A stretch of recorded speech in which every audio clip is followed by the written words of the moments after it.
Alright, what's up y'all? It's Jam and Sam, and today we're gonna restore the whatever that is, vegetation area of Super Metroid, the one with the Marimba thing. Yeah, so I've got the blueprint up already. I haven't like taken the loop out yet, so let's do that.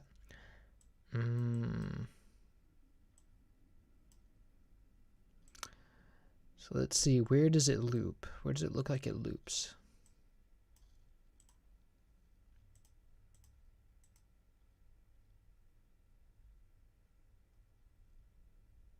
Actually, I don't really see a loop here. Let me check the original.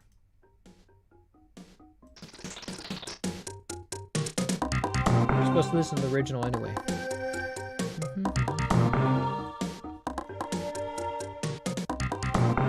So that's this part right here. I'm gonna just go ahead and add the instruments too.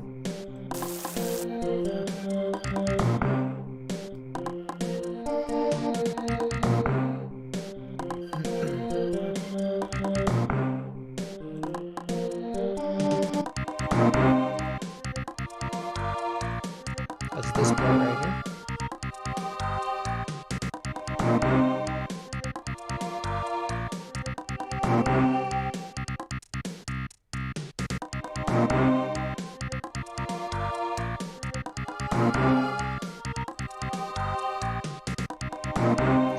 Looks like we got that choir too. Got a snare in there.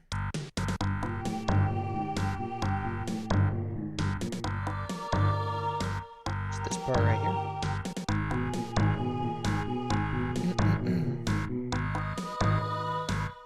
Hello, I'm new here. Hi, new here. Time for grooving. Hey.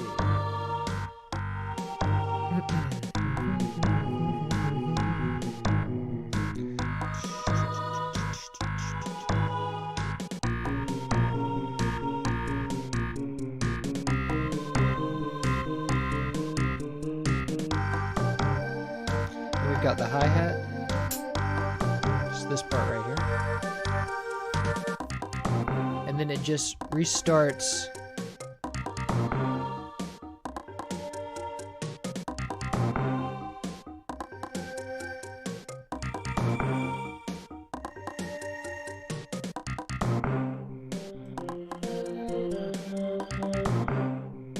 So it looks like it does something unique here. It does... No, it just starts right here. Yeah, because the marimba catches on here, so it just kind of goes back to this part. So that's fine. We don't need to de-loop it or anything.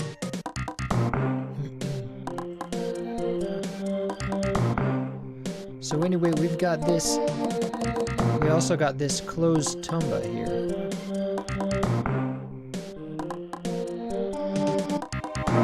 Which I'm not sure where that happens, but we'll just drag it in here somewhere, because I know it's there. And I've already made this FM patch. And there's also, I've got a sample of it from the Roland S50, which is where it's from, and I've also got the raw synth patch of it, mixed. See?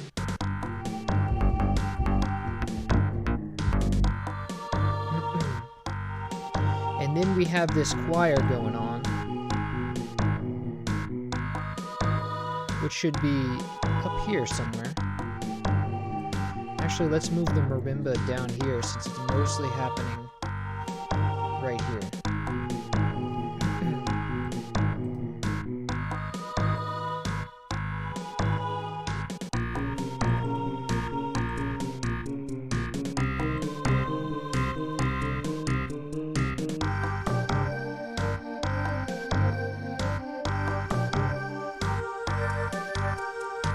So we've got a lot of choir here.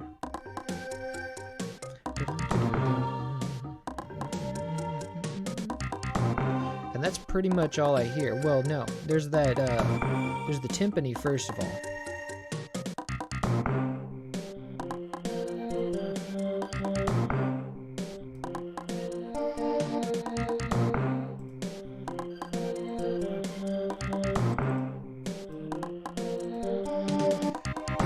use a string patch, like a staccato string patch.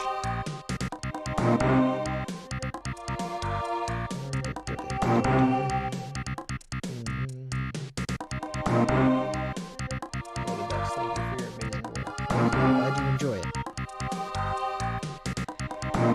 Okay, so we've got, let's see, staccato strings is what we need.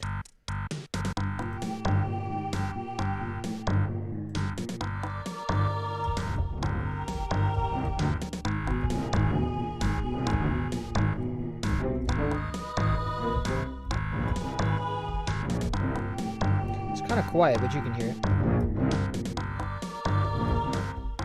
It's kind of quiet for me anyway. Okay, so anyway, the first channel we have is the marimba.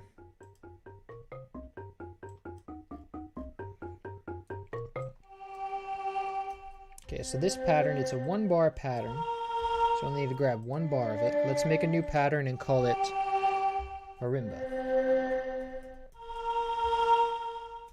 Let me put the mic up for a second.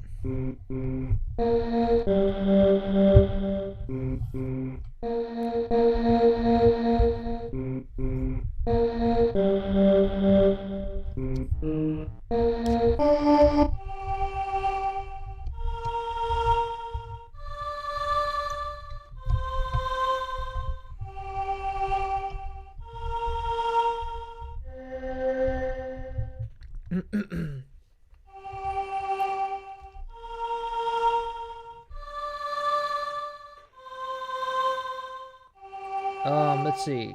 The low string sound off. It could be the wrong sample. I don't know. I'd have to look at it, but it sounds good. It sounds all right to me.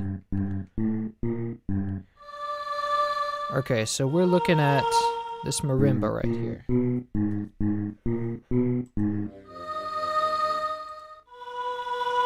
Oh no, wait. We moved the marimba down here.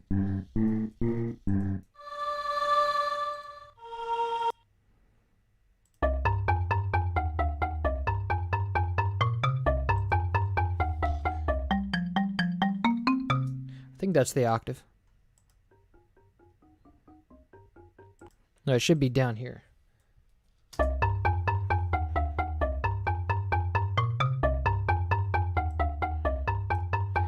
And the velocity shows it dips down, but I don't think it should do that.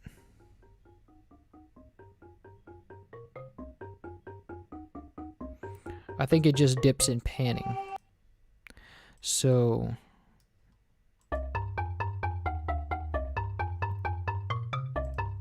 And there's a panning envelope that goes on the whole time, I think.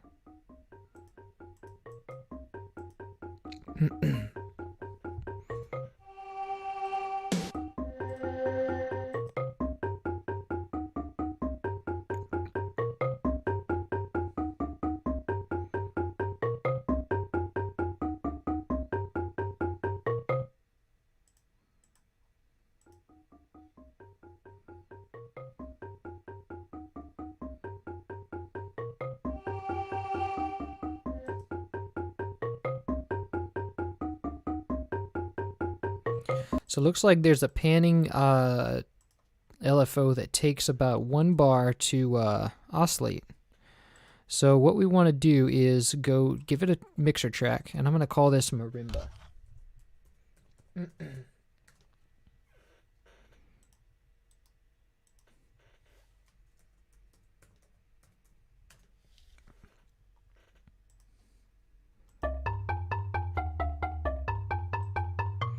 Now we want to use Panomatic.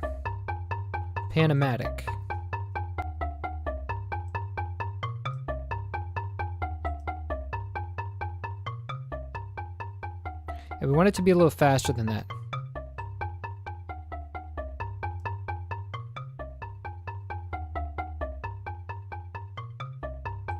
Maybe not quite fully panned.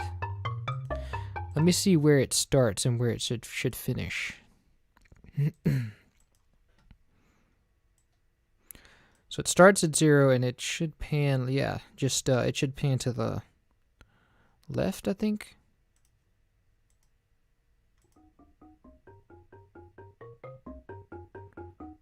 Yeah, to the left first and then to the right. And it actually does go all the way.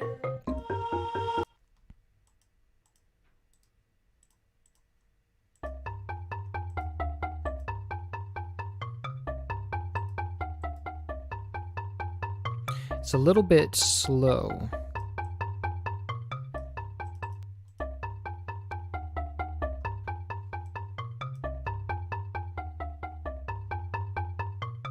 And it's starting on the right when it should start on the left.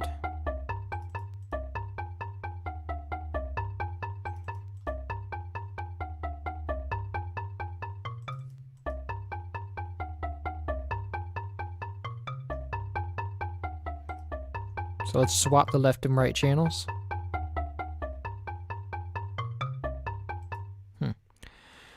That's a little bit less control than I thought. So let's just 86 this. And let's say that we're gonna use a manual LFO.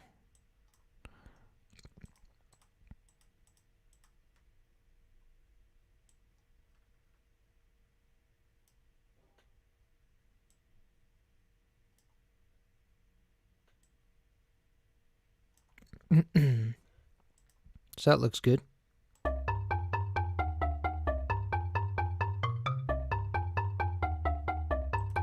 And it doesn't need to be that loud.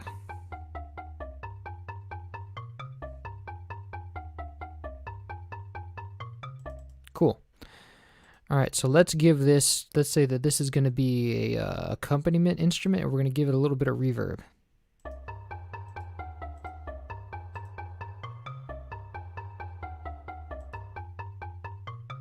No, not that one.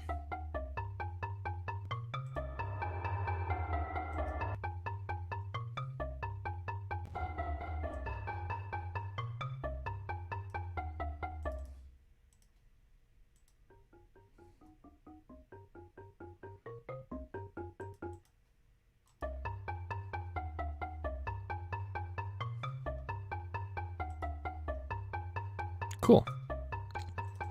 So that's our marimba loop, and it goes on for pretty much the duration of the song.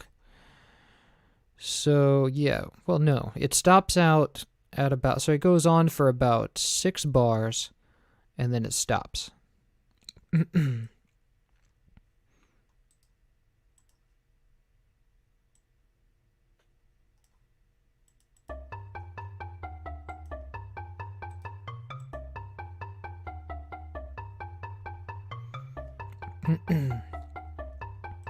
And then next we have this choir coming in.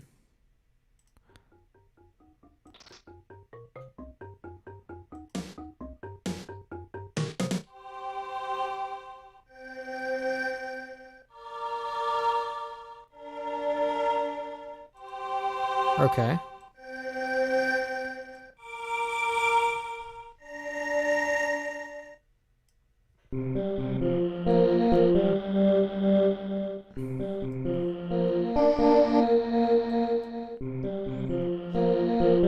And it goes on for pretty much all the song.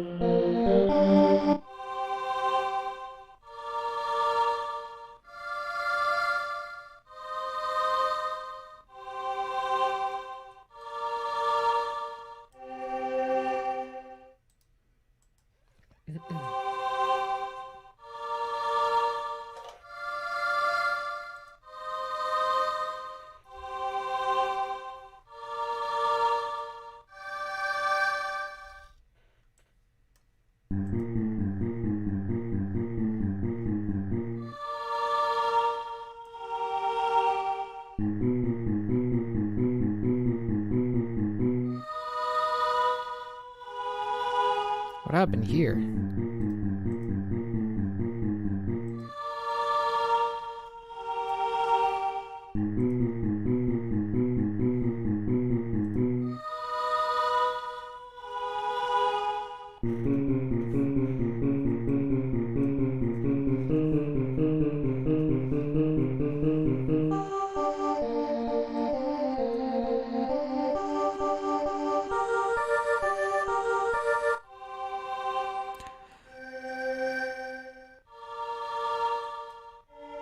So we've pretty much got these 2 layers of choir.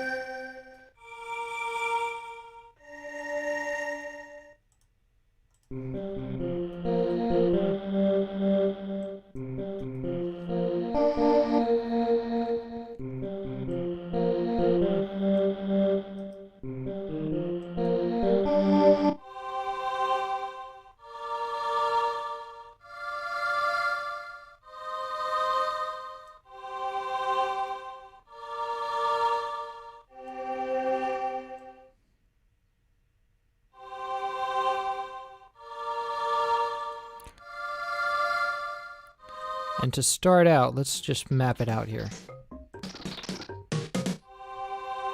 We got one is the 0, 0 is to the left, one is to the right.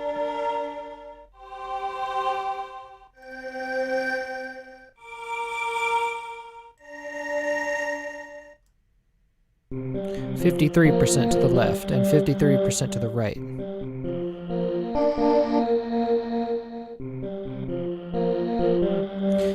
But these are staccato, so, or they're like, they have no attack, so these would need to be separate. So we've got, first we've got those fading in choirs.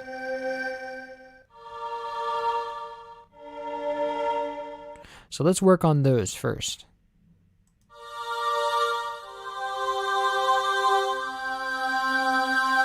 Okay, that's very loud.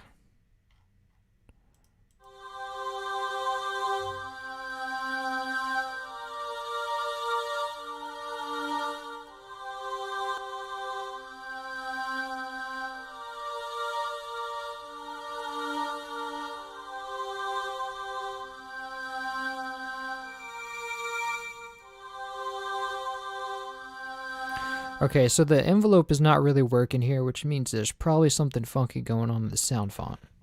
So we got to go edit it.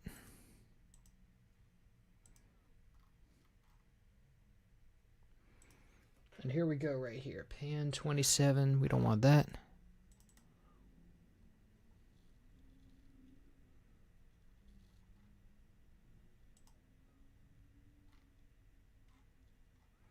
Let's see if that does the trick.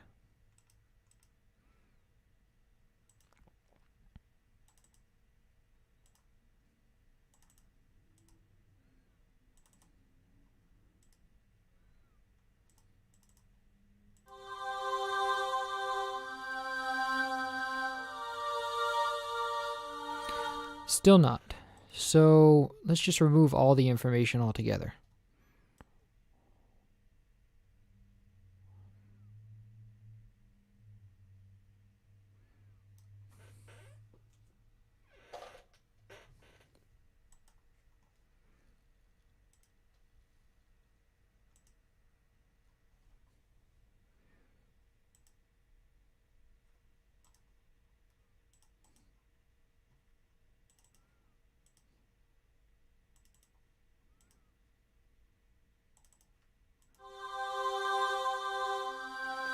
And it still doesn't do it for some reason. First of all, the reason why it's so loud is because the velocity is too high.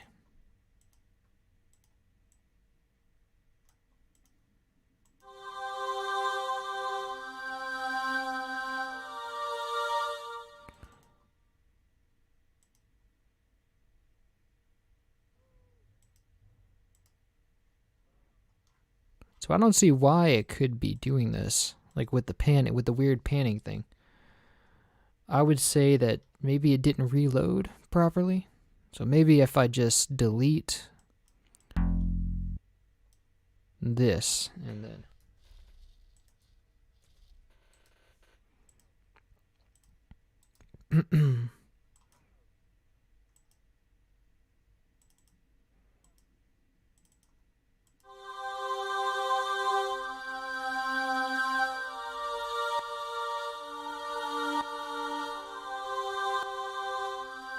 see, it's still only working on the left channel. It's not doing the right.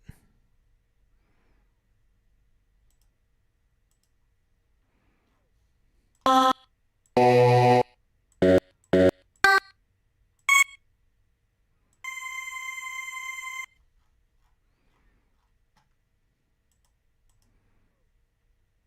don't know why that could be, because I really did edit it like that. And it's working in here, so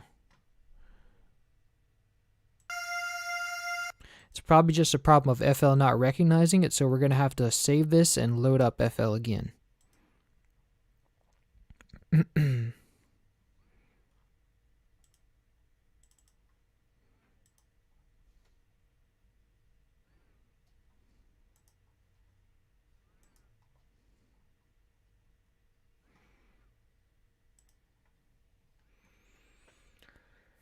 I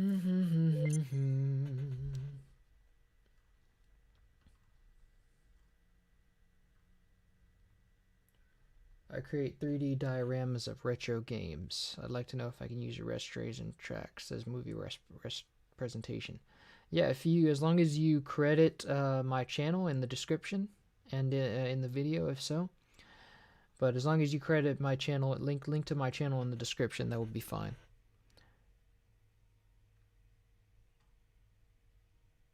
It wasn't a sign that your hardware. I know it's incredibly difficult.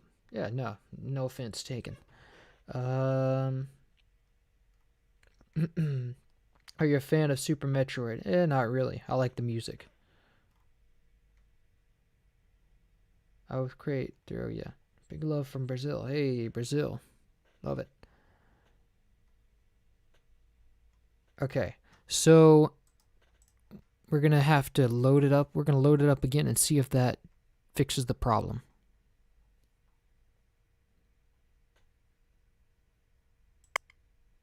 There we go.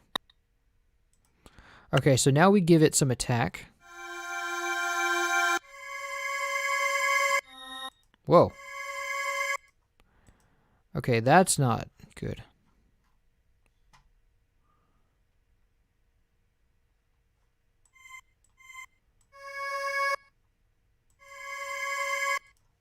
Apparently the pitch is off.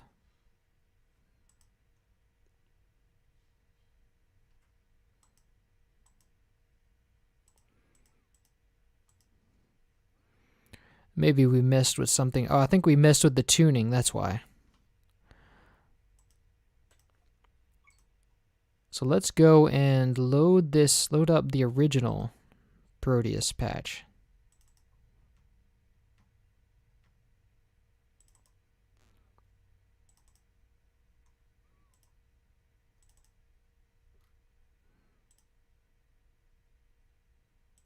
Let's try instruments this time. Maybe they have a raw one instead of a...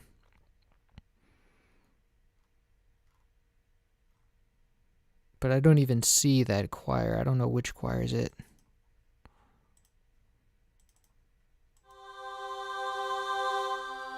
There we go. But it's mono. I really want the stereo one.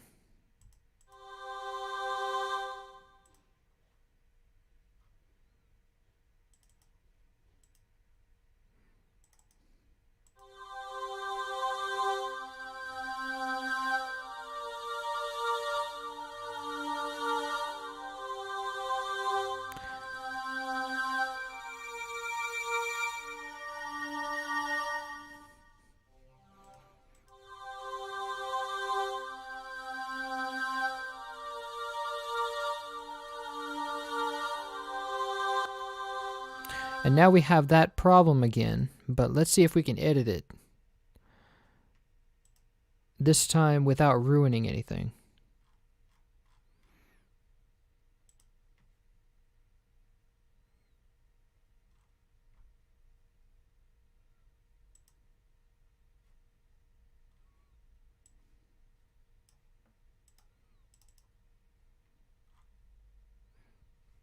Okay, so I have to leave the tuning alone.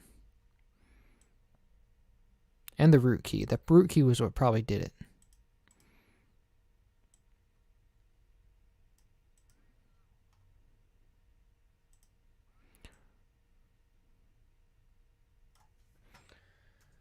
So let's just remove that part.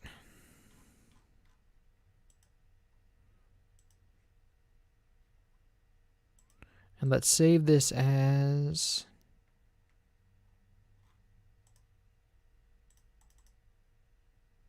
Proteus 1. And now we have to close FL and restart it.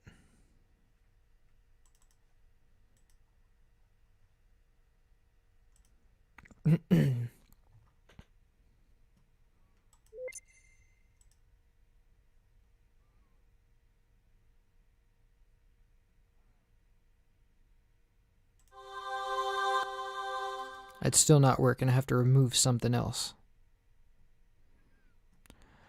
So I'm guessing it's probably, the problem is this panning thing right here.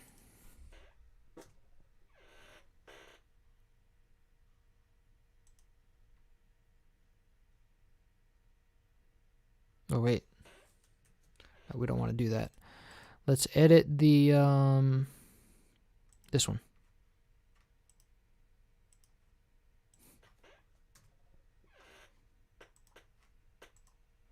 And then we close out FL again.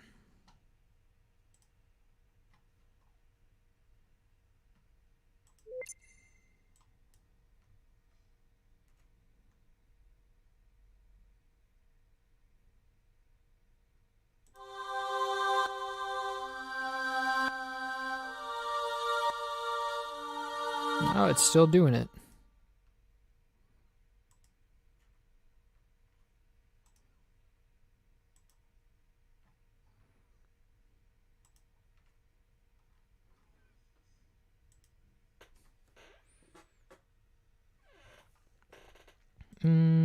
Let's see, what could it be? Oh look, all the stuff is back. Wait, no, I'm editing the other one again. Oh, because it's still using the other one, that's why.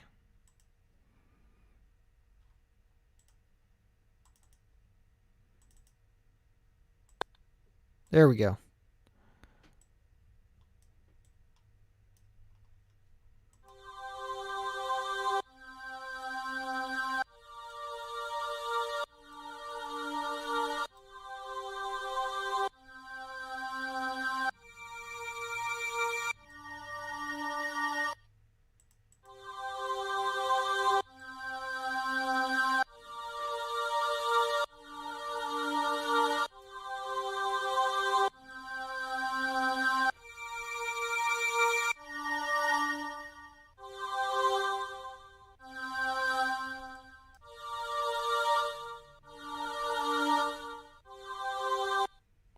So that's starting to sound good. Let's see.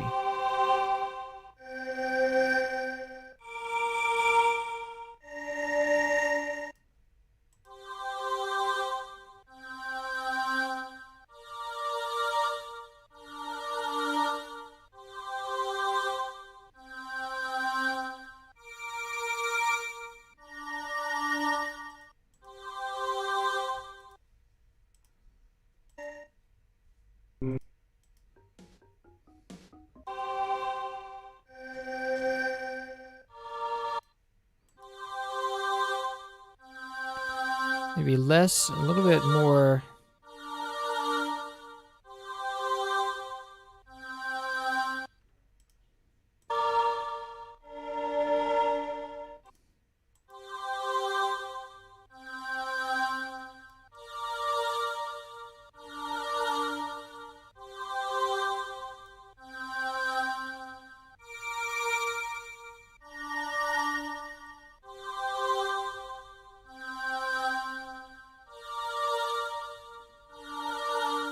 That sounds good, but it's still, it needs to be separated some. So let's give it a track. Let's name it Choir.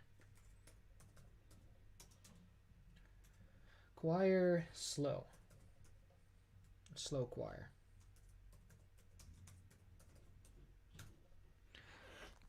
So it needs to be stereo separated. Let's use wider.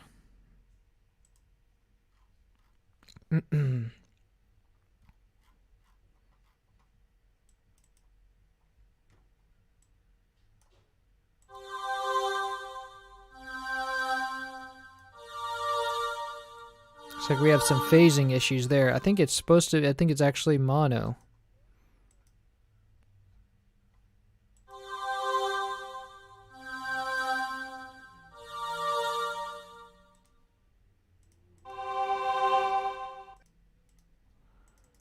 And we got a crash. Which means I have to take a shot. How are you able to tell when it doesn't sound right? Practice.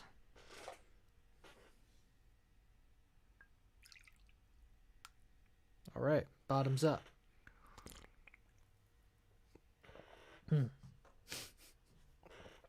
Woo. All right.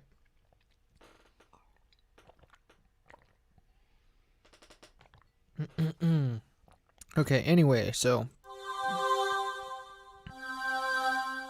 that sounds pretty stereo.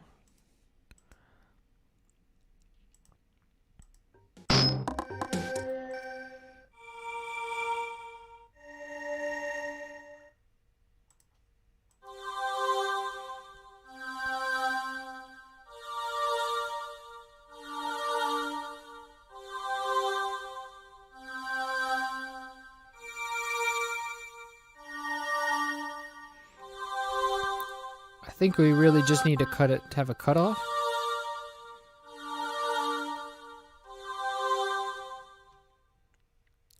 Let's try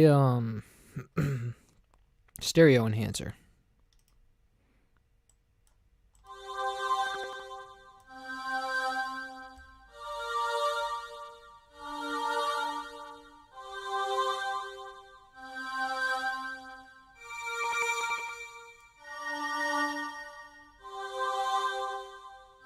That kind of works.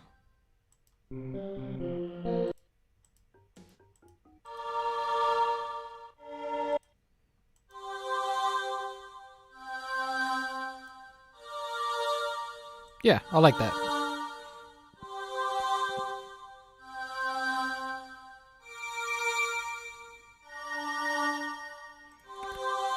And then you have the other pattern here that's it's more of a it's more of an attack on it. It's faster. So what we need to do is clone this thing.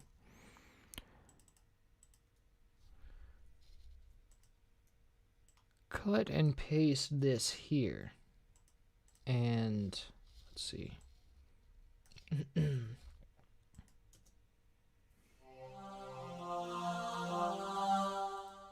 Take down the attack all the way.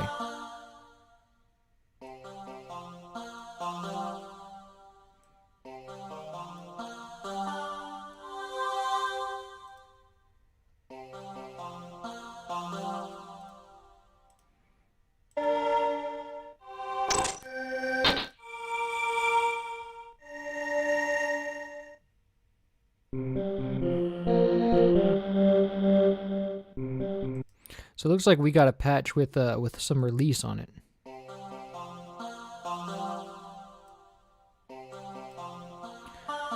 And this is going to sound different because it's using, like, it's multi-sampled. There's multiple different samples in there, and they probably used a different sample for like because there's different samples at the bottom end of the keyboard than at the top. So they probably used a different sample, but it's the different sample of the same instrument patch.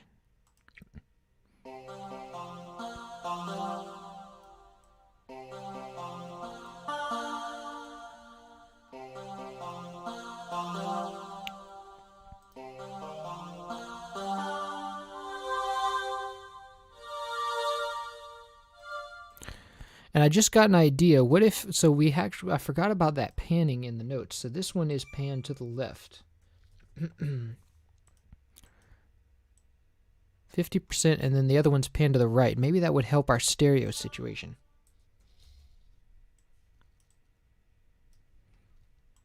Now let's disable the stereo enhancer, see if that helps. Oh, much better.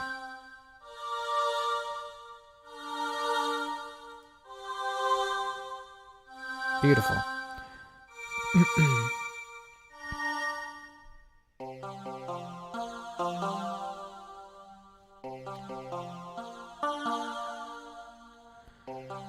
And one thing I want to do to help this part out is up the bass, because this is the bass sound seems weak on this part.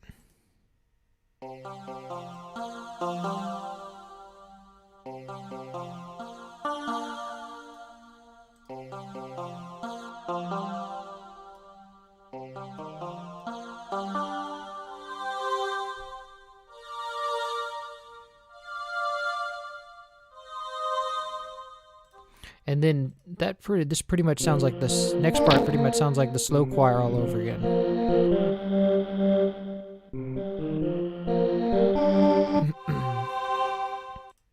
But it really sounds like Nah, it's good.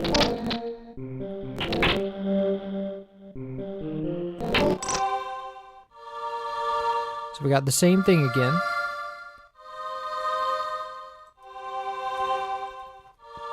Fast choir.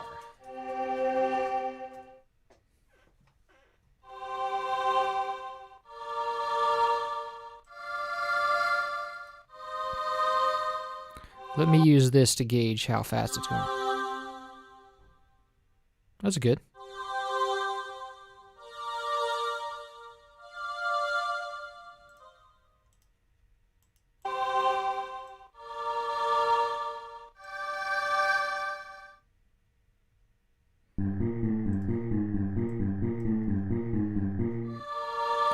And then this is going to be the fast choir again.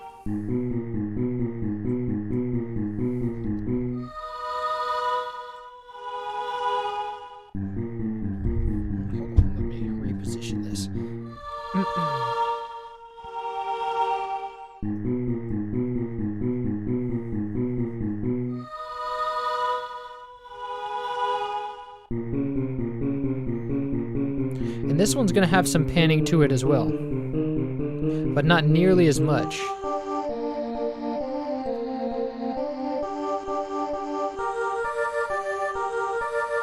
And then this one's also going to be the fast choir, but it's going to have a lot more panning to it.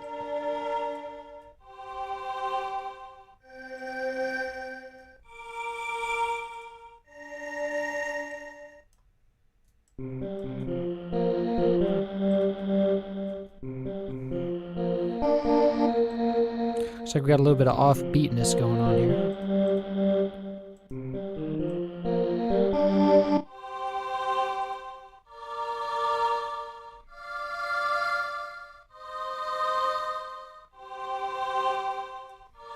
Here too.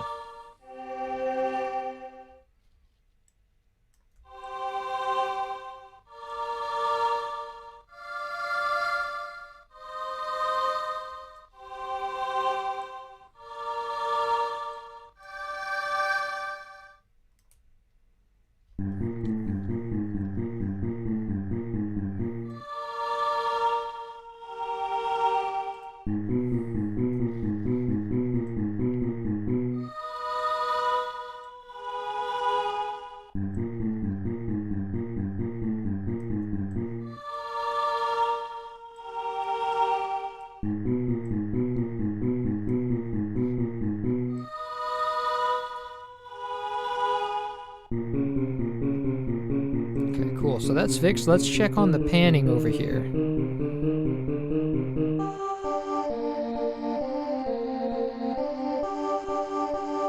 It looks like 22% to the right, to the left. 22% to the right. So there's a 22% spread on those latter parts.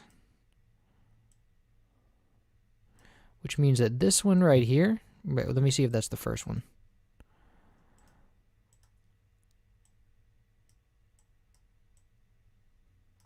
So the first one goes to the left, and then the second one goes to the right. And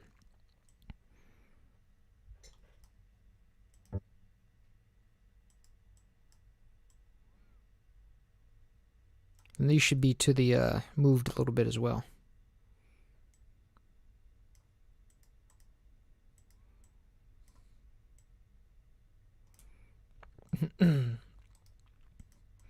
So select all the colors that are that same color, and then whoops, I think I brought it to the wrong place.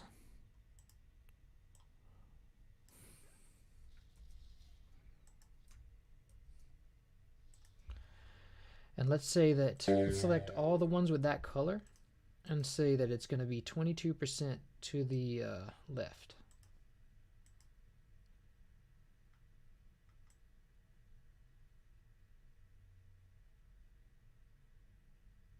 But because this one's bipolar, we only want it 11% to the left. And then Shift C to select these. And then we want it to be 11% to the right.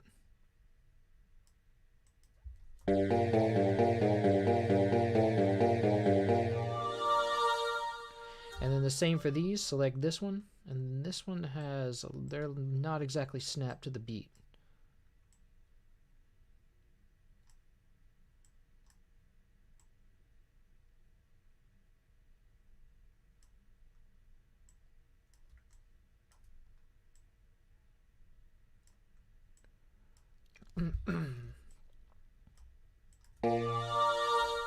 Okay, so now they're snapped to the beat. Now we can say Shift C, select all these, and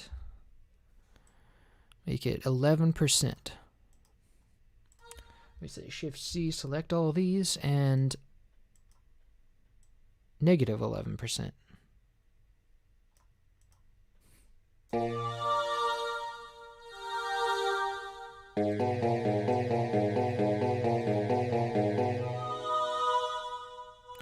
This one I want a little bit more cutoff on it.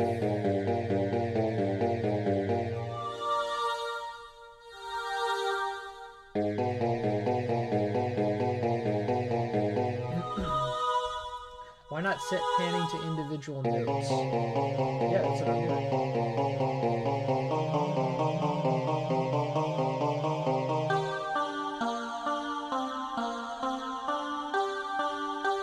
Wait a minute, did I just ruin the panning for the other ones? I think I did. Yeah, because these are not supposed to be like that. These are supposed to be mono. And I probably ruined it for these two.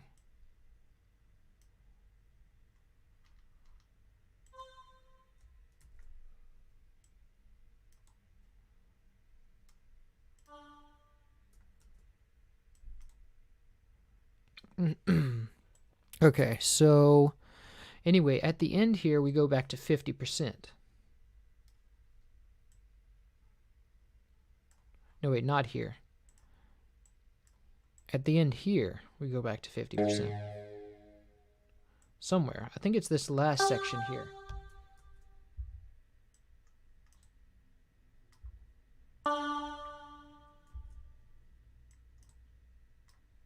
Right?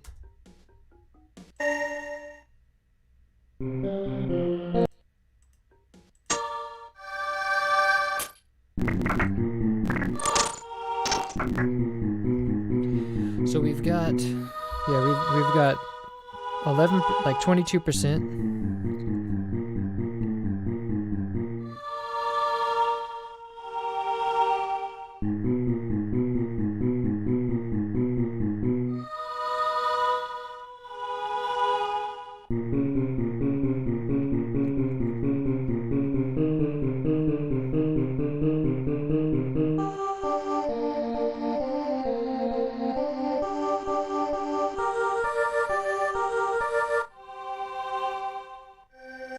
Okay, so, yeah.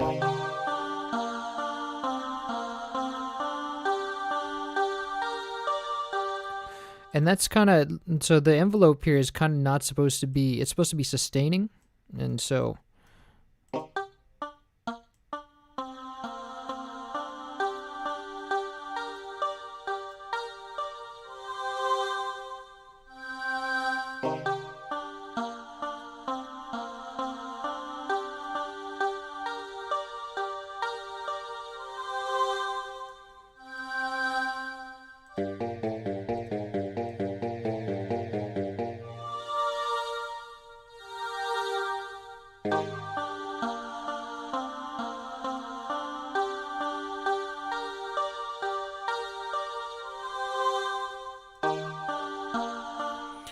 I think the envelope is just supposed to be straight sustain all the way through.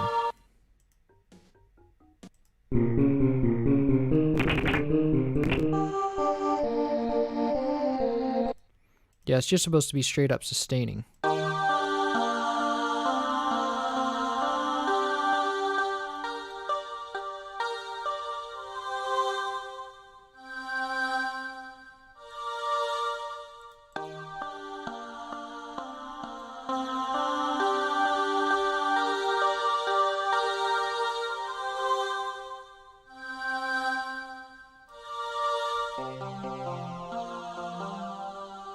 Oh wait, I ruined the panning there.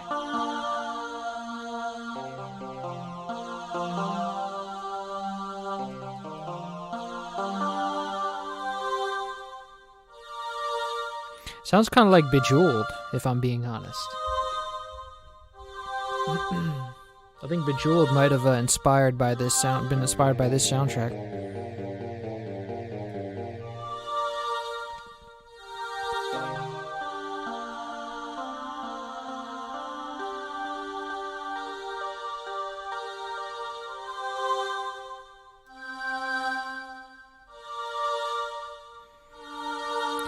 So that's the choir part. Let me see, I might want to...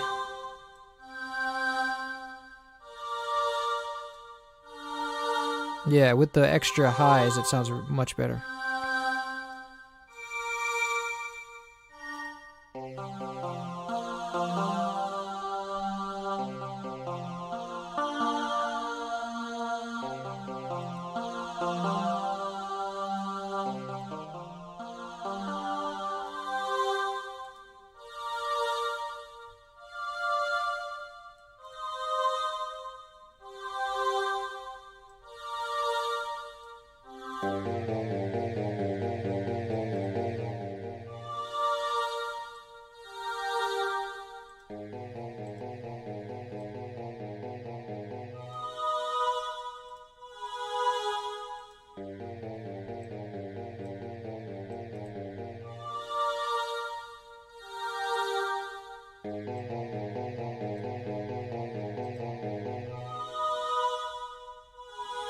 Okay, so that's good. Let's see what y'all are saying. What does SPC stand for? I don't know. I'm not tech savvy and all that stuff. I'm just the music guy. I just work here. Why not set... Oh, that's old.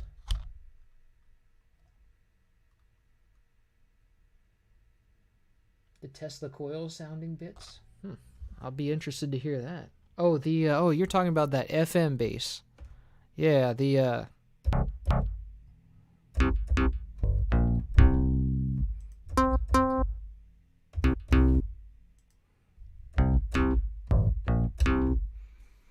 pretty nice. I really like your passion. Thank you. It's about the upbeat percussion. Yeah, the upbeat percussion is real nice.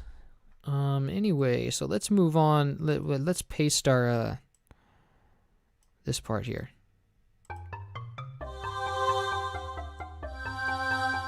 And I think this is kind of too loud.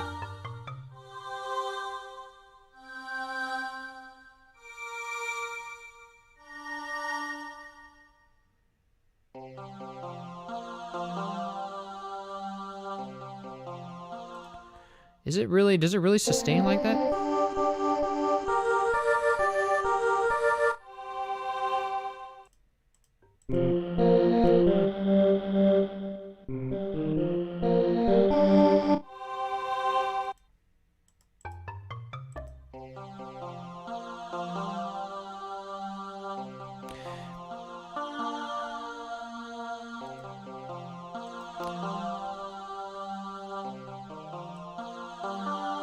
I think it should decay a little bit.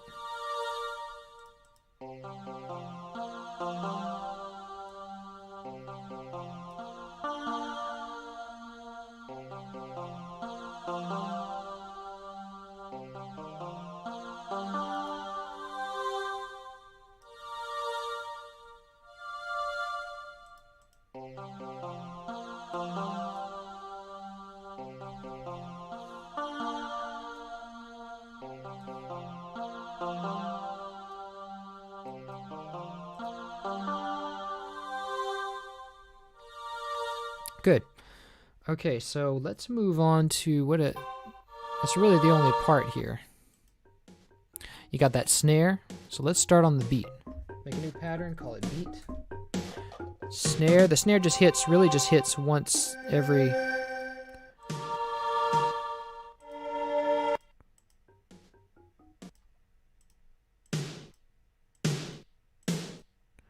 Let me see what note, because the pitch sounds a little bit different.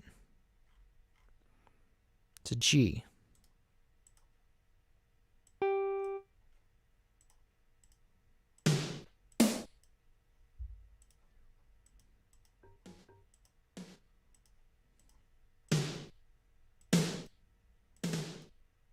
Actually, it sounds more like a C sharp.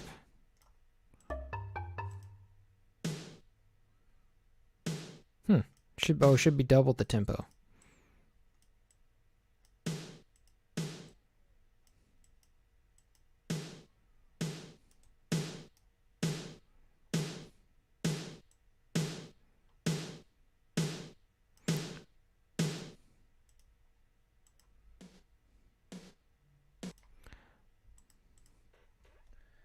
Or maybe D.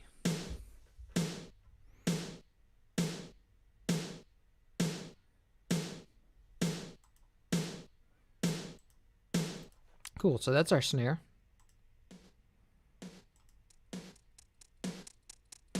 But the snare should be on a line all by itself, so let's call this snares, because we have the beat going on without the snares. And then we also have another, like a little ending to the snare.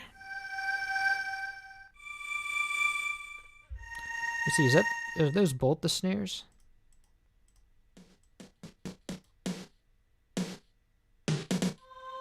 Yeah, there we go. So let's just grab this line, honestly.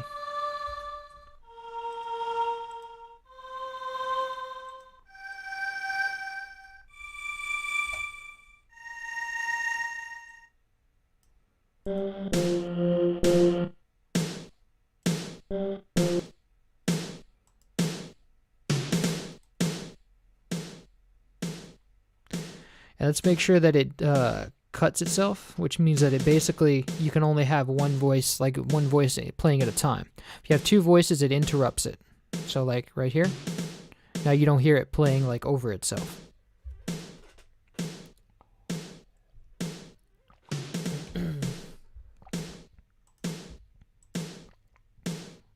And then the snare doesn't really, wait, does the snare continue? I think it does. It continues in another pattern. I hate it when they do that.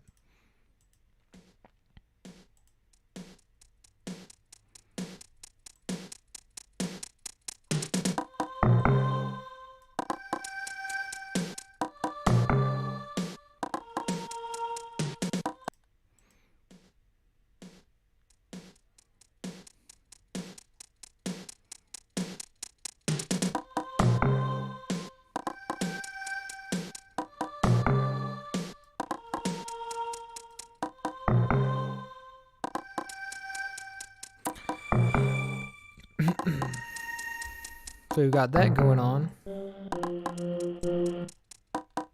Pretty much that pattern all the way through. So for, well, actually not all the way through, for about 1, 2, 3, 4, 5, 6, 7, 8, 9, 10 bars. And then it comes back. Okay, so 10 bars.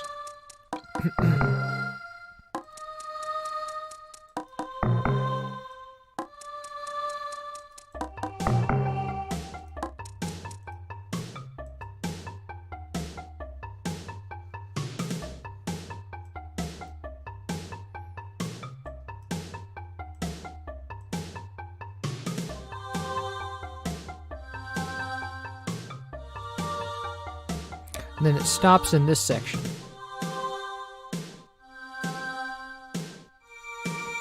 Starts back up again in this section.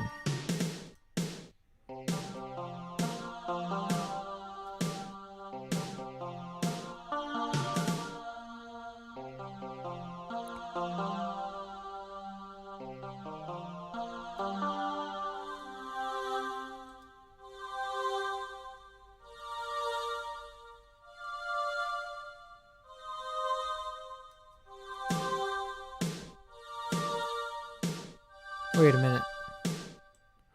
That's not how that's supposed to go. Oh, I see. We got... Here we go.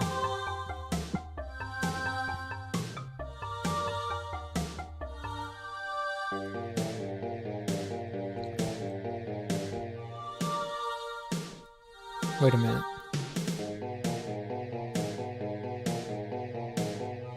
So the pattern's lopsided a bit here. We got the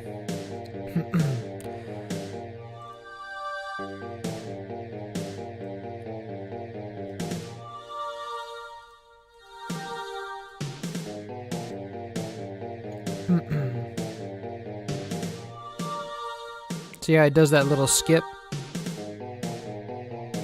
And then it does it again here.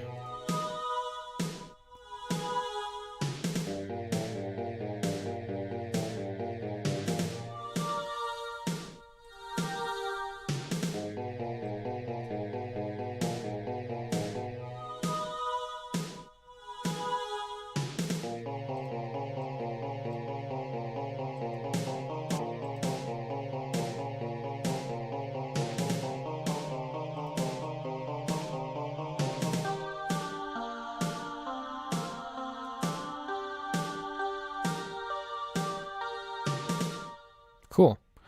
And is this is something else, isn't it? No, this is the snares again. The snares continue through the whole thing.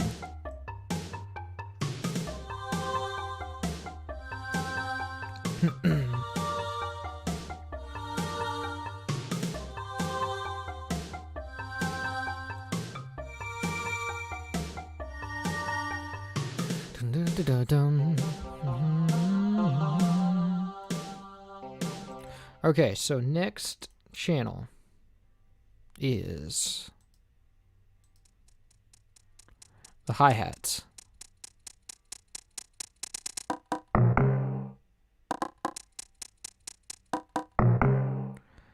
See, so the hi-hats stop to make room for other instruments, but I might want to just have them continue. I'm not sure if that would like uproot the feeling of the original, but let's try it. So let's see, we have this kind of, hold on, let me try to track this real quick.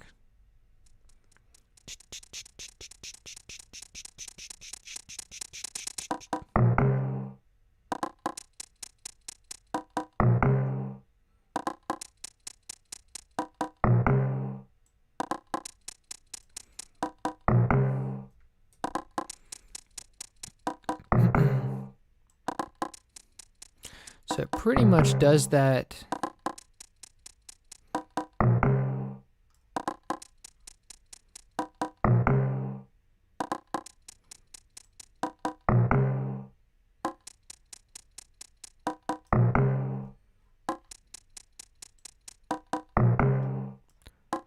So we've got that pattern, and then let's say this is beat.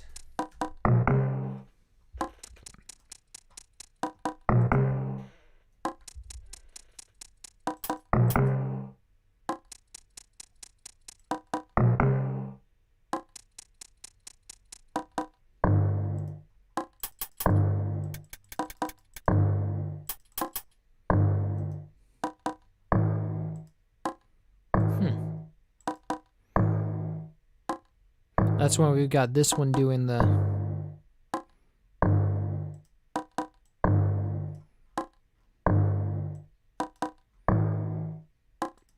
Okay. So we've got the hi-hats going at it.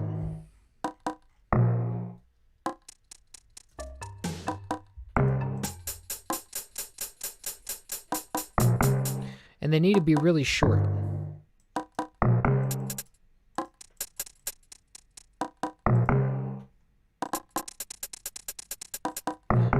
They're a little bit.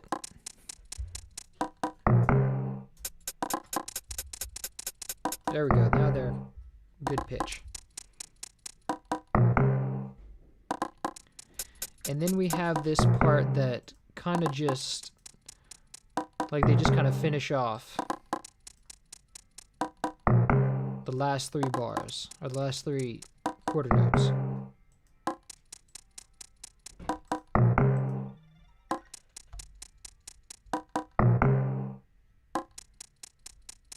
So let's just copy that right here and then put that at in the new bar just to kind of give it that.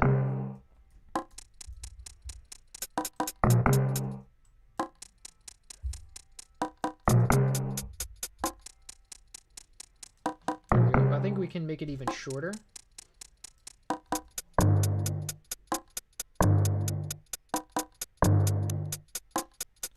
Maybe we can mess with the envelope.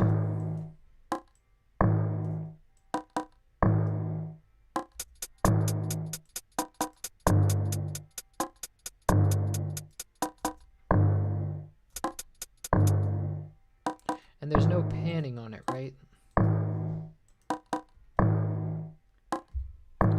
No, I think it's pretty much center. So we've got, after that we've got this this Tumba, which is like a little, it's one of those Latin drums you hear in like salsa music, you know, like that kind of thing. It's like a conga, but different. So let's copy that, and this one's like an open slap one. So let's see, we've got our closed Tumba.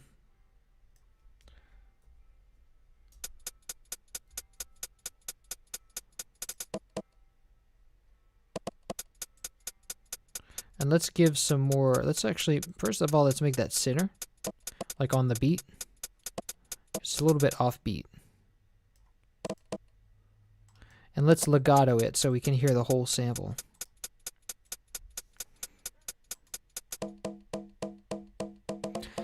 Oh, we've got loop notes on it. Loop points. And I think it's a different pitch, and those hi-hats are really annoying.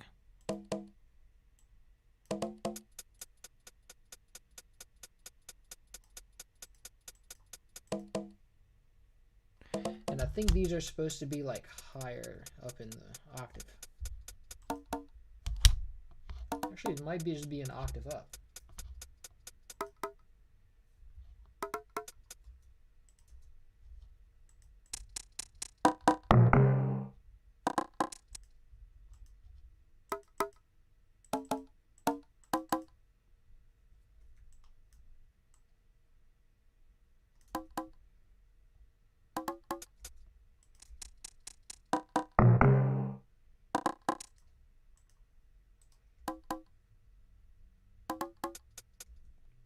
And these are supposed to be, these are like shorter. Like there's a low one. I think it's supposed to, what it's supposed to be is like a close. There's a slap one that I need to grab from the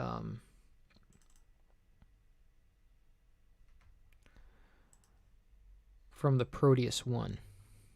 So Latin drums I need. Here we go. And we need high Tumba closed slap.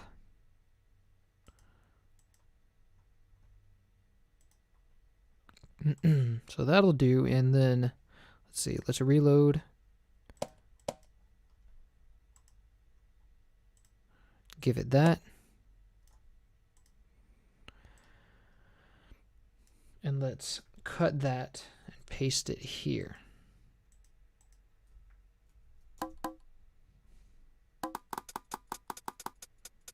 Let's remove those loop points so it doesn't loop.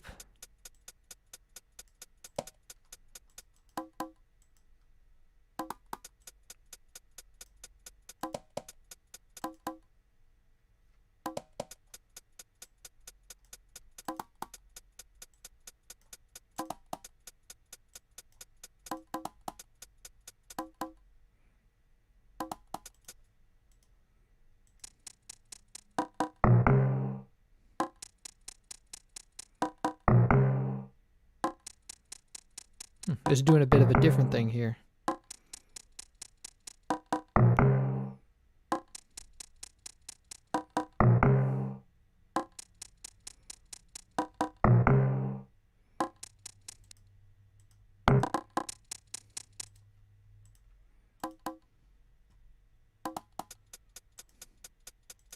There we go. That sounds much better. It's all one sample, but he's kind of trying to emulate that other sample.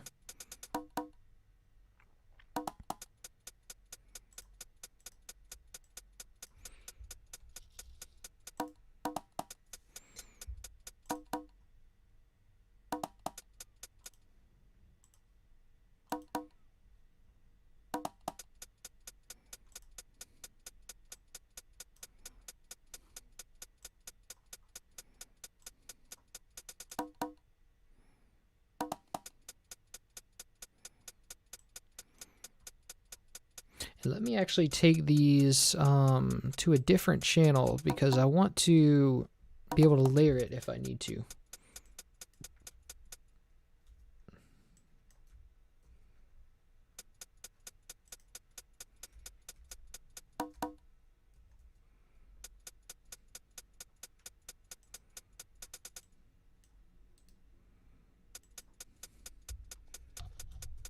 call this hi-hats, and let's see, yeah. Actually, I can just cut these and paste them in.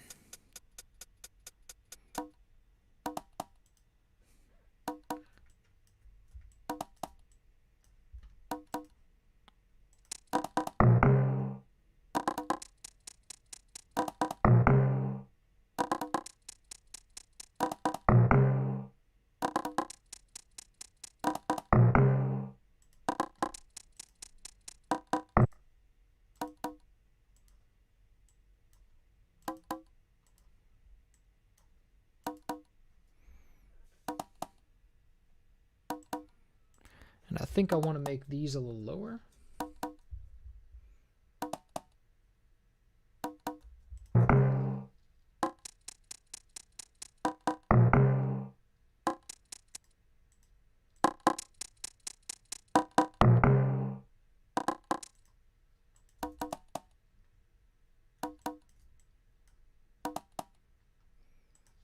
That'll do. And then, so it follows a strange pattern. So we got first the hi-hats. Let's put the snares on top of the hi-hats. So you got this.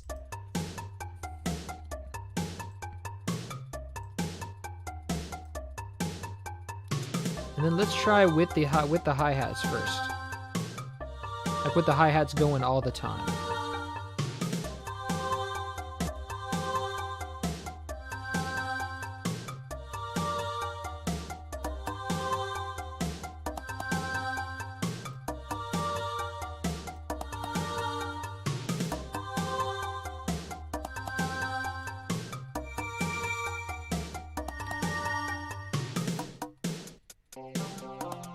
So I think, is here where it starts doing that other pattern?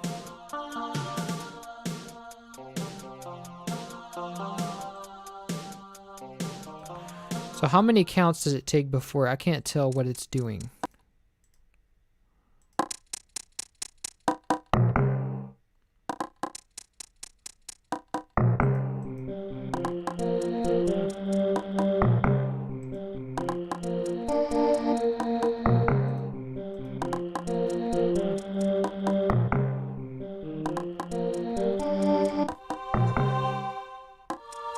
So it starts doing it right on that third section right there.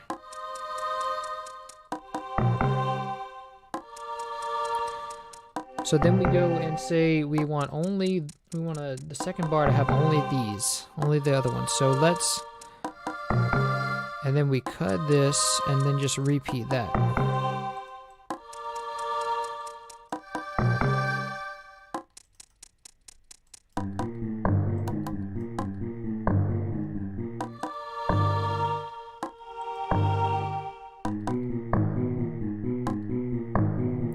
Okay, and we have a little bit of a different pattern here too, so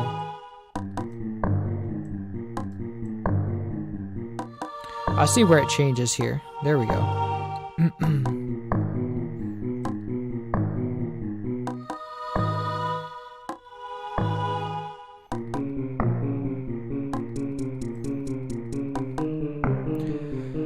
So what happens is we have the hi-hats lead.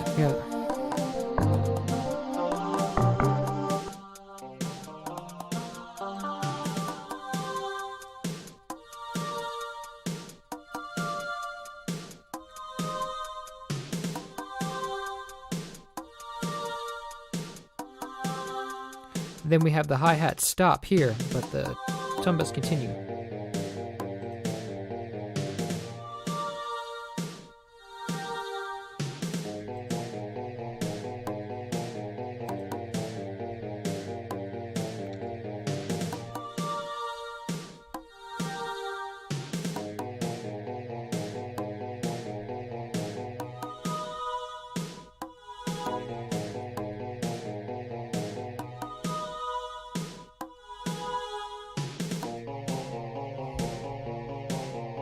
And then we have something else going on here.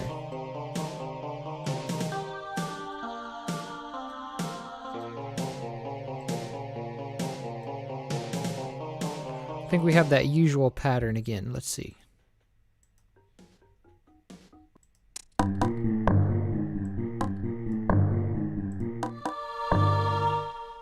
We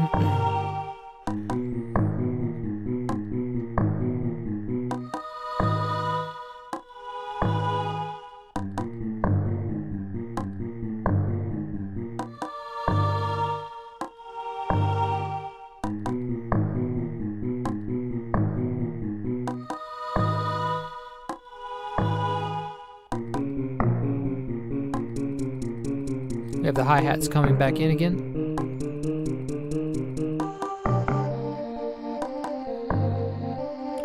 And we have another pattern here.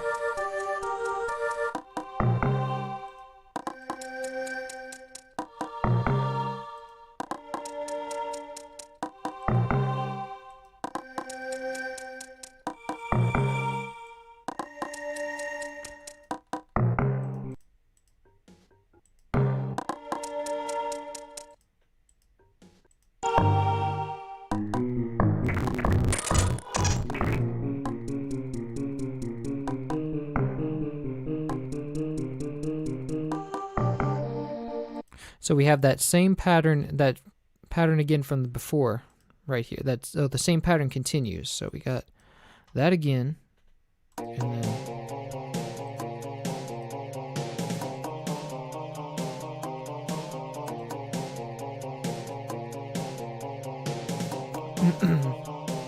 and then you have the pattern reset.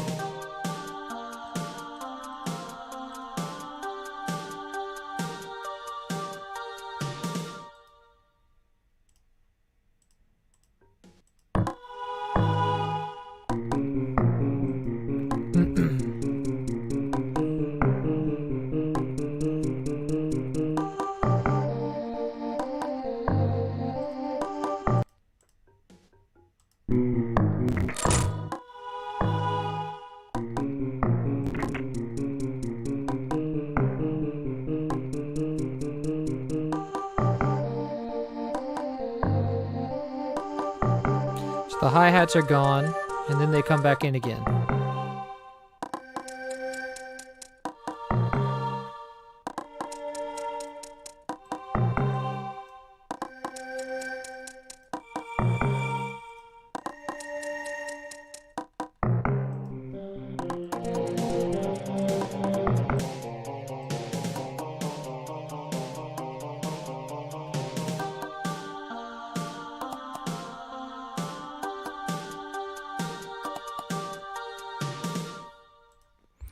Cool, so now we just need the timpani.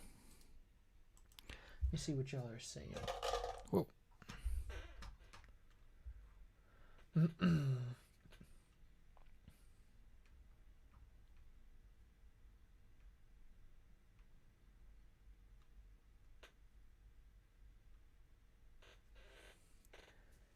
How do you identify which sample packs were used by the composers? That's something I've been wondering for ages. I imagine it's not easy. Well, a lot of them use the same thing. And it's like a lot of Roland samples, like machines use the same samples over and over again. So there's not really a lot to pull from if you have the collection. And I found these, I really got my start.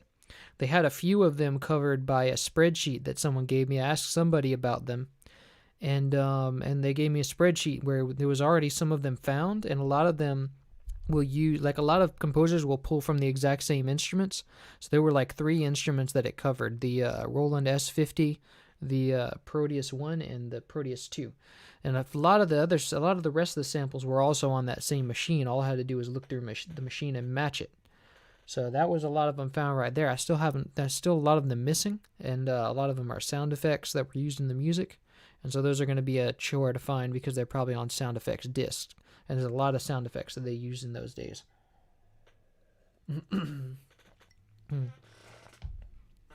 Okay, yeah. It was Xavier. He sent me that spreadsheet. How much digging? A little bit of digging. I already had the collection that I got from, pretty much all the collection of 90s samples that were used by Roland that I got from, and, Emu that I got from searching for Donkey Kong stuff. So a lot of it was picked out for me. I wonder if the GBA and DS games use Proteus. I don't know. I never played the DS games.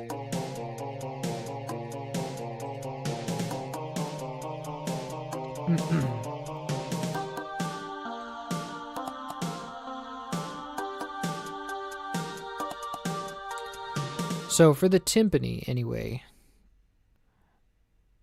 let's see, the Tumba pattern uses the same thing here, right? Yeah. Let me see, I'm not sure about that bar at the end.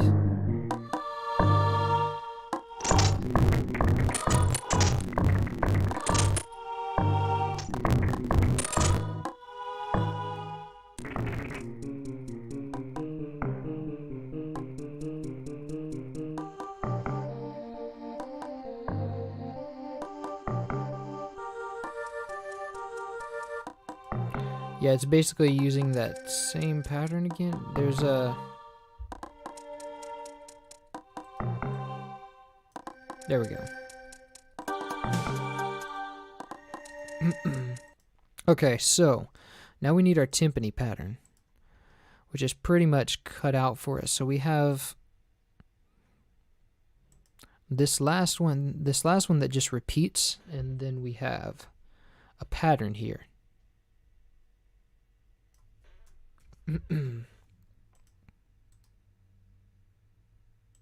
So let's call this pattern Tumba beat. And then let's make a new pattern, call it Timpani.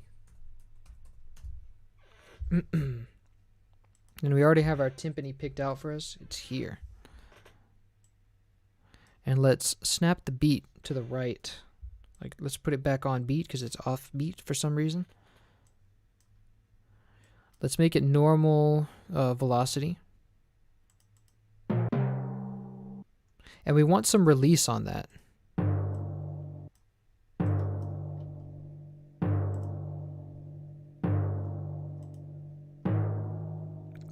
Now these repeat, so we can remove them. And one thing, there's an extra pattern here, so we can just pull this over here. Remove this.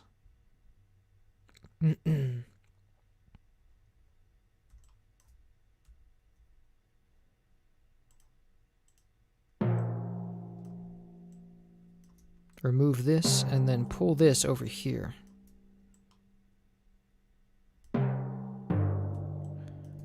Actually pull this here, and then... So now what we got to do is put this here, and then cut off half of that bar.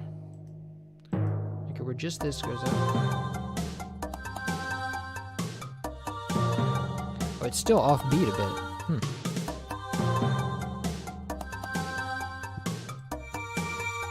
How did that happen? That's insane. Okay.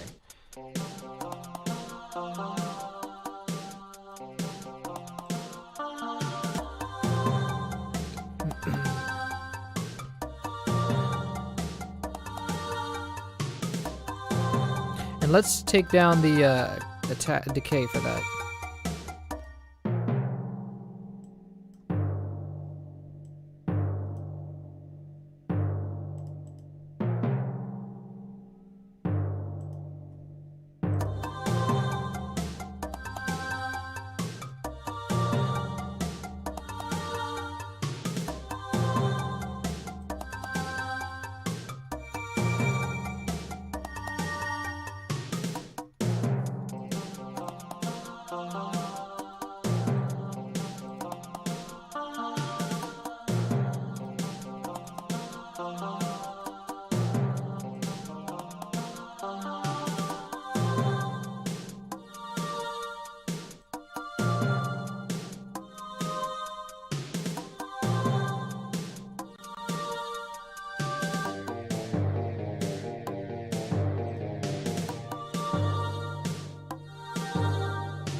Wait a minute.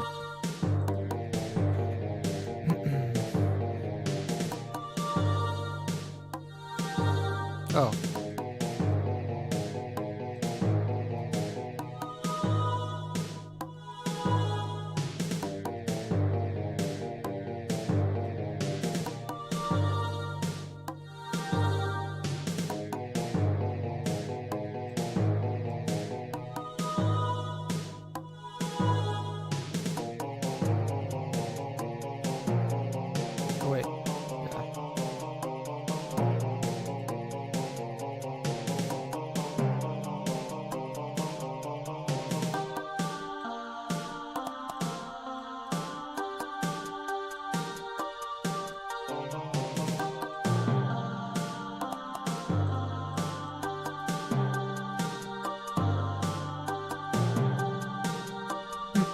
Perfect. All right.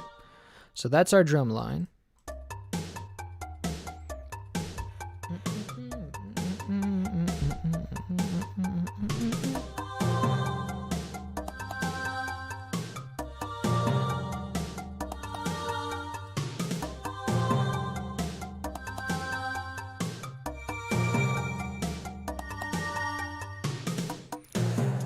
Okay, so what's next?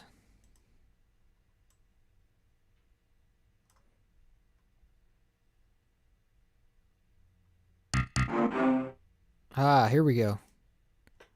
Now we're having some fun.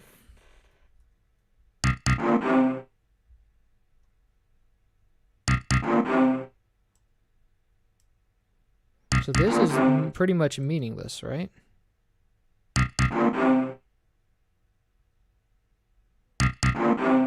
Yeah, this is like not, this doesn't exist.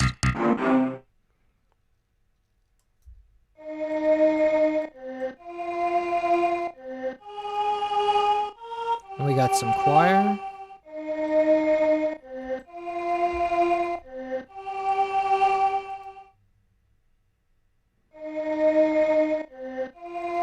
Let's call this synth bass.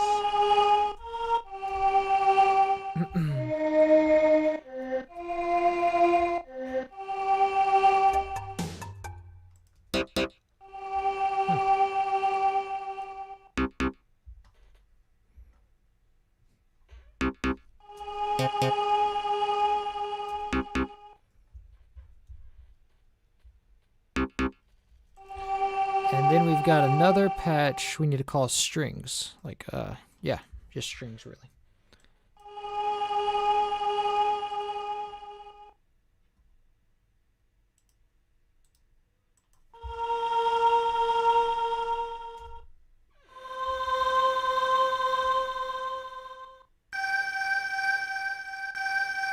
And it needs to be channel 1.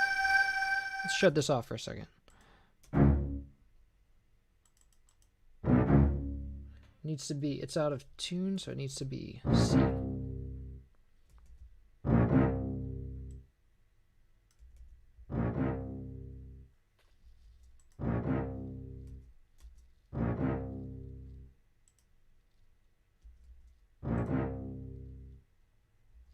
And it needs to fade all the way out before it actually stops.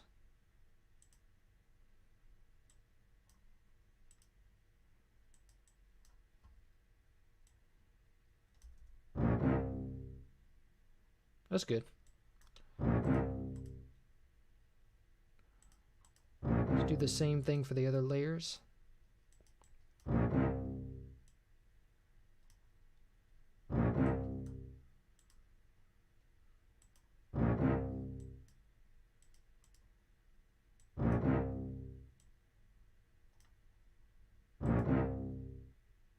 There we go. Let's make sure it's not offbeat in any way.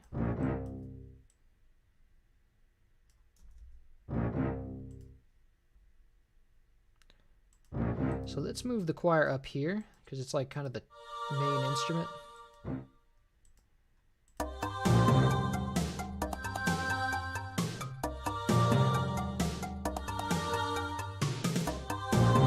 And let's make room for the synth bass.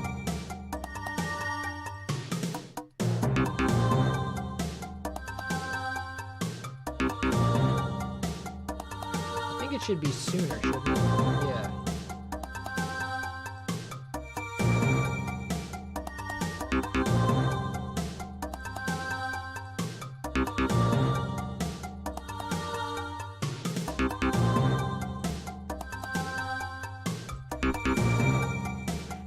We're gonna need to tweak that patch just a bit. And it should continue on here.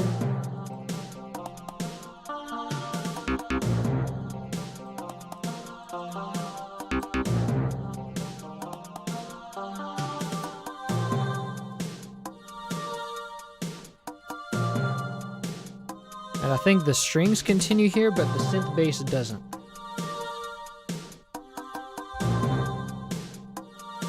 Oh, the synth bass continues in another pattern. And so that other pattern It also builds more upon itself, so.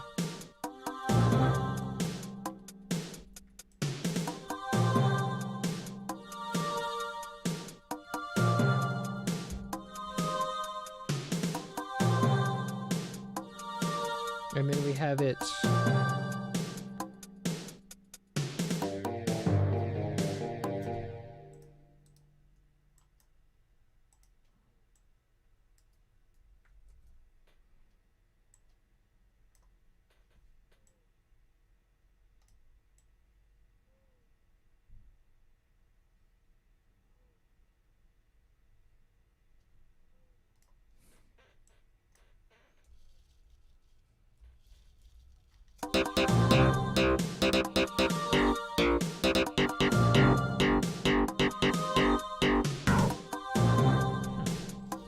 Oh, it's because it's too loud.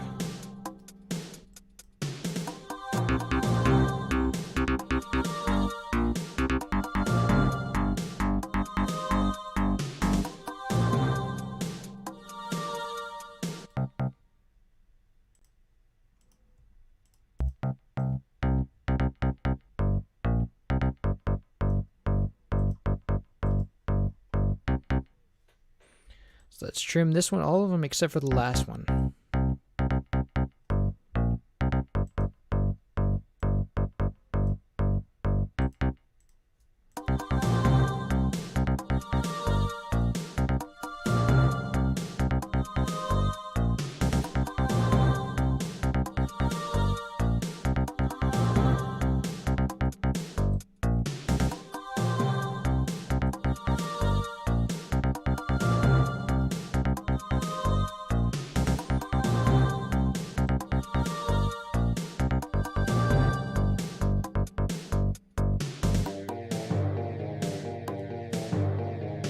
Oh, that timpani sounds a bit offbeat.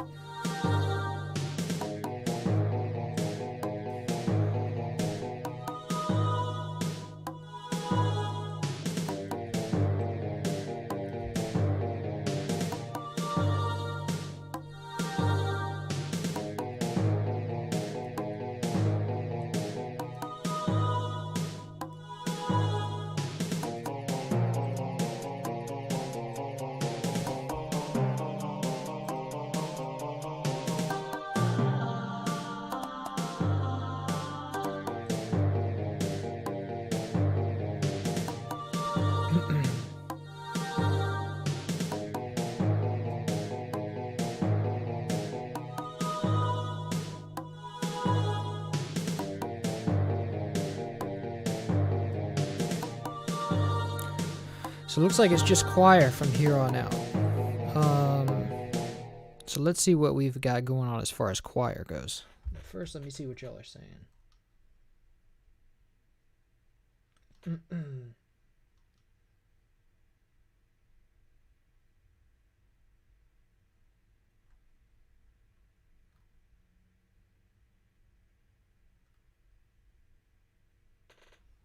All right, so yeah, we got, whoops. And this synth bass patch needs some tweaking.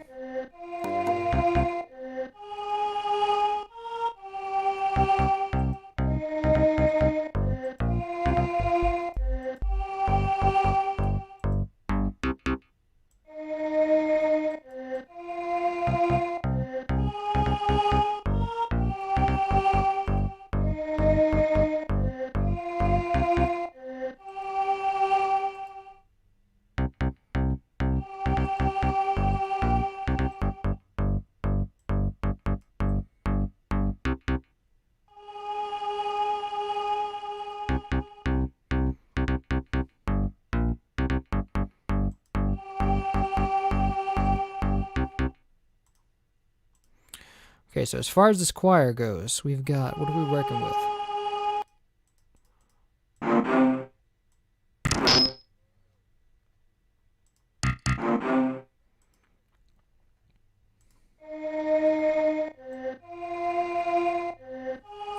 We've got a slow-ish choir. I think it's the same choir.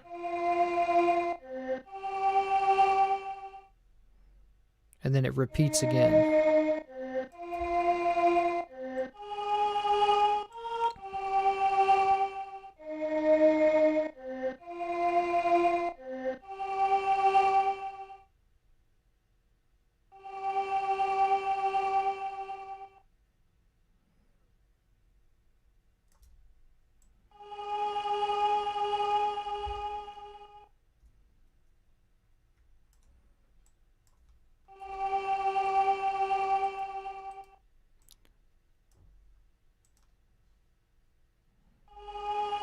So where does this start?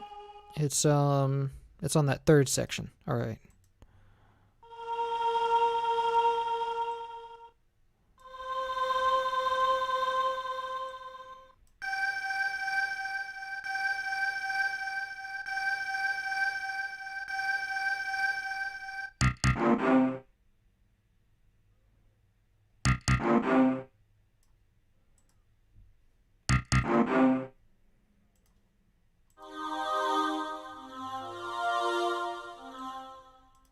So let's see how that tracks.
This is going to repeat itself, and this is not.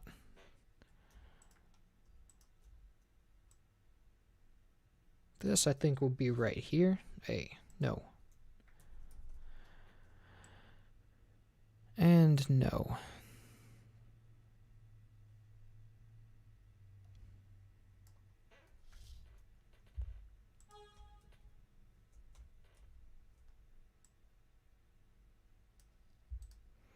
Okay, so I'm just going to remove these and go and copy it again, so we're putting it in the same line.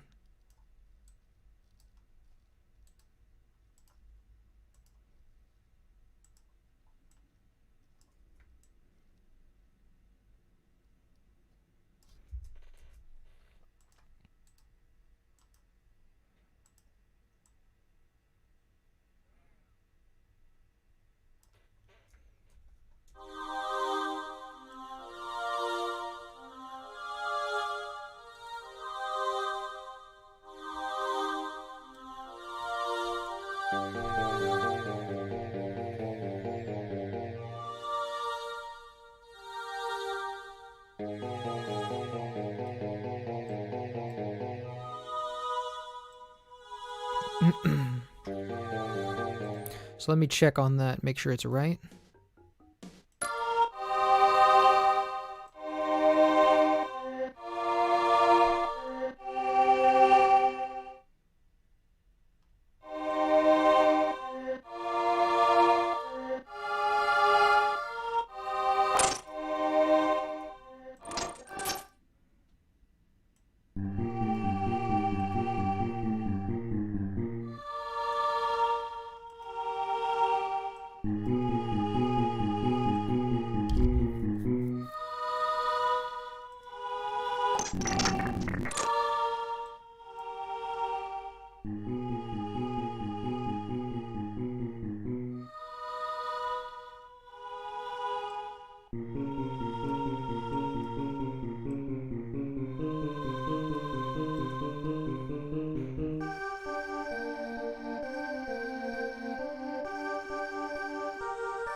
So we need to remove the offset here.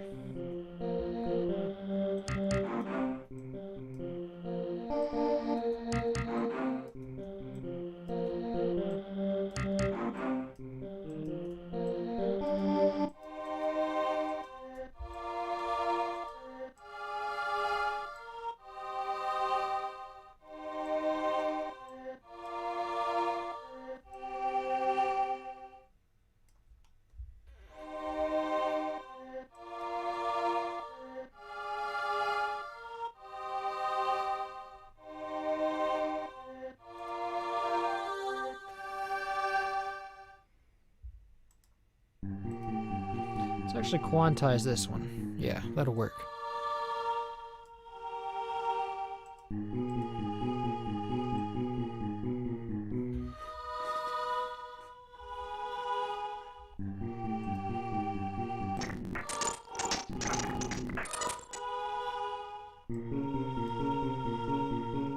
It's this right here, and then this.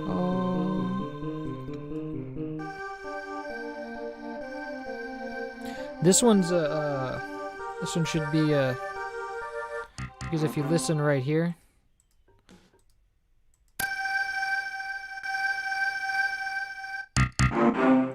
yeah, see, this one should be a short note,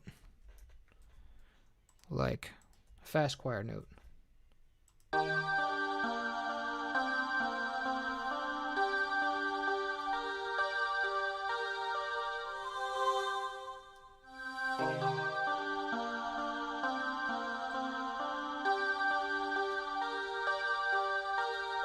And these don't need to be that cut off.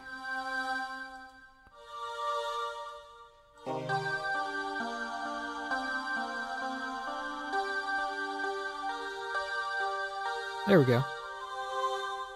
Cool.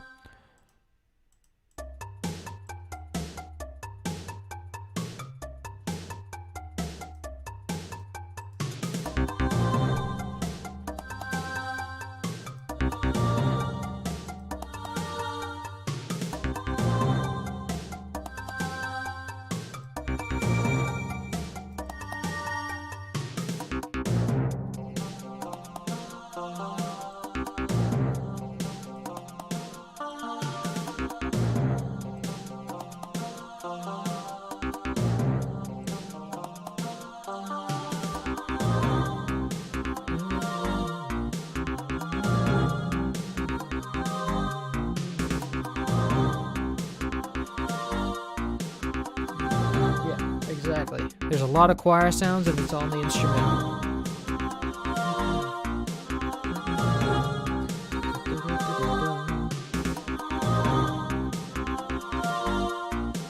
Yeah, we're gonna add a lot more, like we're gonna do effects and stuff like reverb separately. And depending on how much time we have, we can start on now. Like that now. But we need to, actually I need to go through the whole thing to make sure that everything's copied because it sounds pretty full like it is, but it's like we still got a little bit to go. So let's see what we're working with here. That's all done. So now we need, so that's just the marimba again, which we got.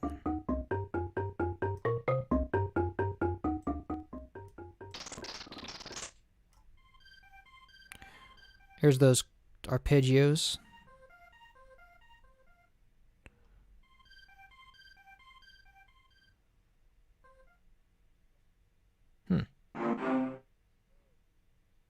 Strings again, and I think these, yeah, these are just choir notes.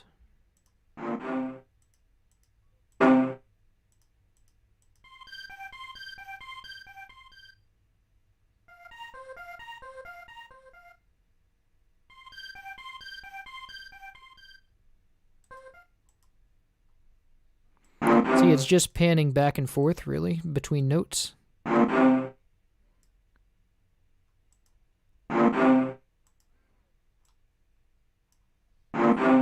But I think the pitch here is wrong. Because see, it goes up, down, and it froze. Gotta take another shot. Alright.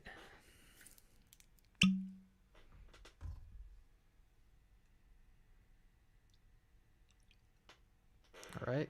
Cheers.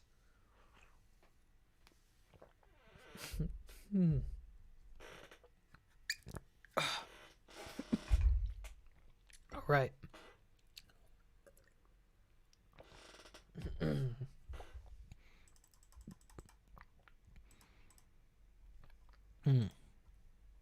My eyes are watering a bit. Wow. Powerful stuff. So, where were we? See, the arpeggio is...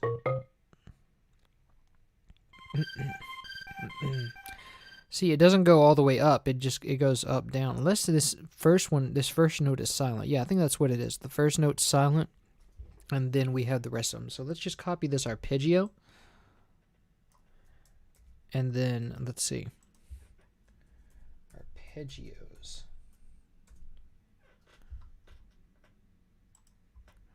Let's see if our fast choir does it for us with this.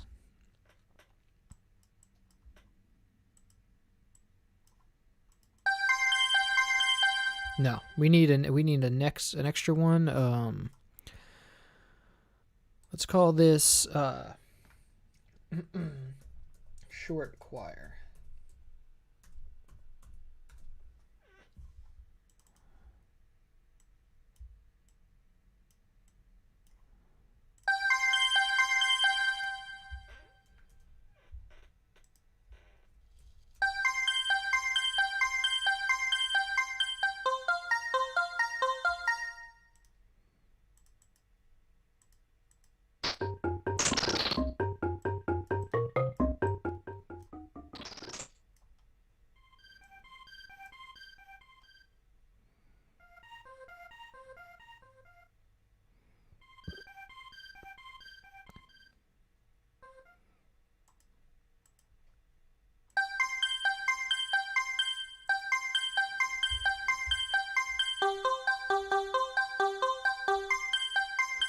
It shouldn't be that loud.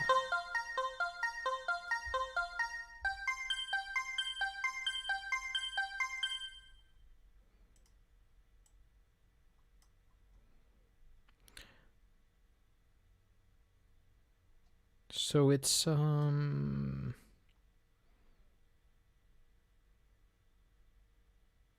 I think you need that extra note at the end there.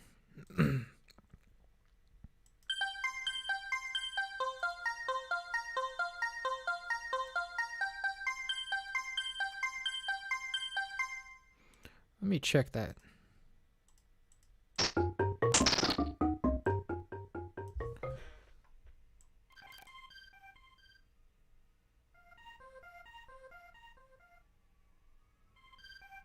It fades out too quickly. You don't actually hear it, but we're going to hear this one. I think I want to just use that. And it sounds like there's a little bit of attack to it. Yeah.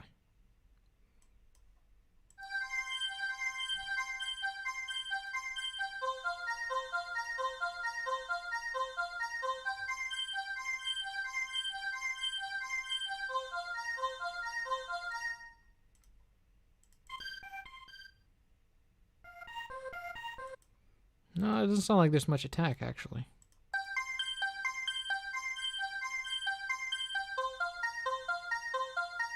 There we go.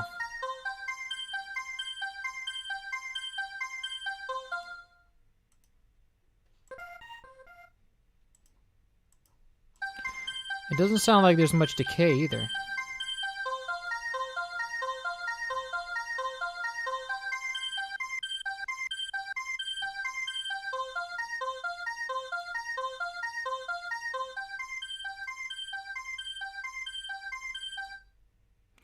And so the panning thing here, we're going to select every other note, and the first note would be which one? I mean, the first one would be which way?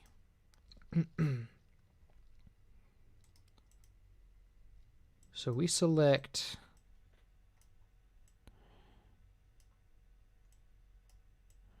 first note's going to be to the right. So we select all the odd notes. I wonder if there's a tool to do this. select odd. There we go. And then for the, well, that's not odd, that's even. So we just invert it, and then we go, let's see, go to note pan, and then how much is it pan? I think it's 50%, but we can scale it later. So go 50% to the left, I think it was, and then shift, invert I to invert our selection, and then 50% to the right.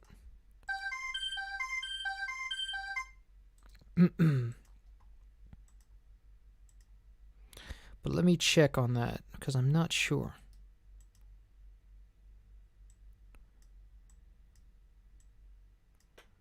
No, the first one's to the right.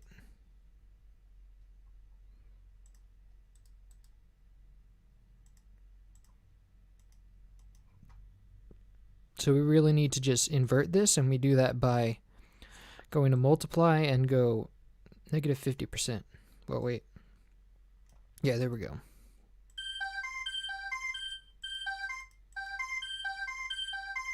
Now there's a fade in and fade out here. So what we want to do is we're going to send this to its own mixer track. And we're going to say that it kind of,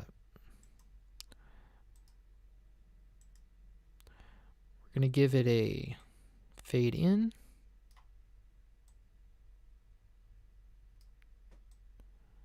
And a fade out.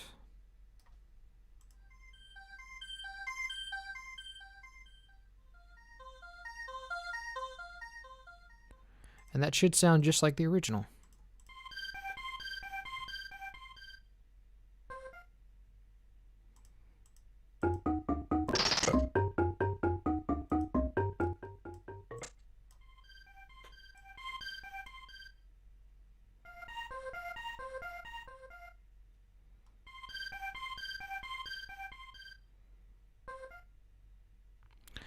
So that sounds good. It just needs there's a little tremolo effect in there. And I think that's caused by the sample, by just the fact that the sample is so compressed. But let's try and replicate that.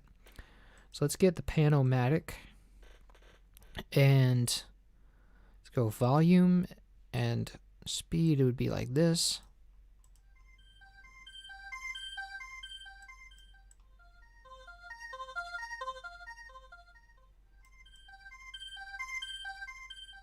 Now we get a slight tremolo effect.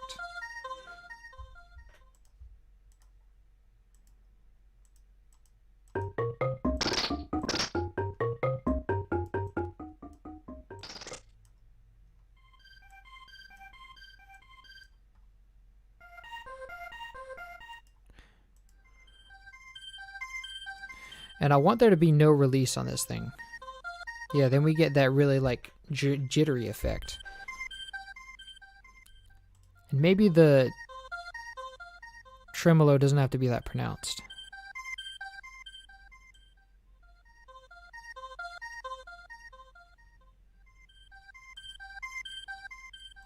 Cool. And that will be, I'm going to put this right here.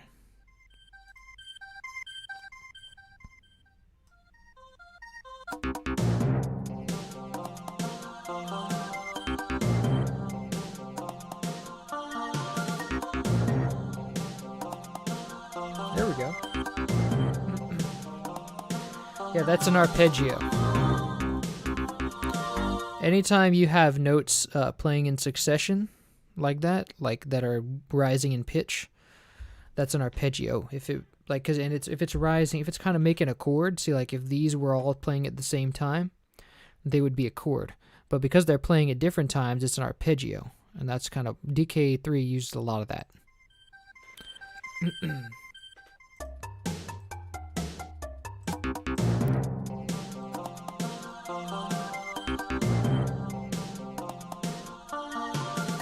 Okay, and then moving on, we have what else?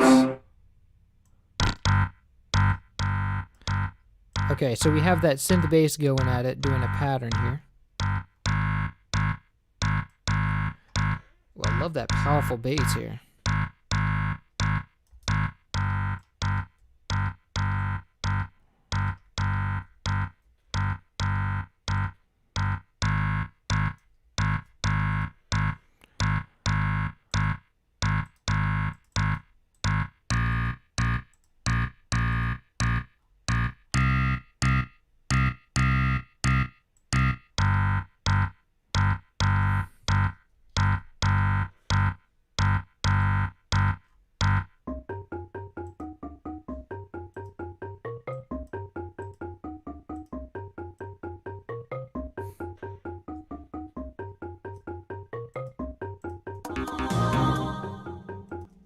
So let's see how that fits in.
Now, wait a minute.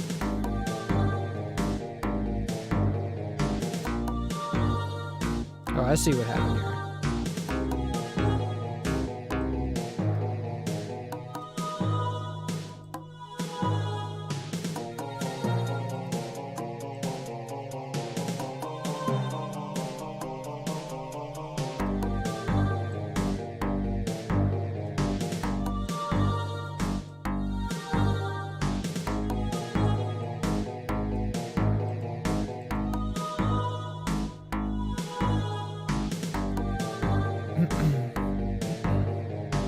What are you drinking? Let's see.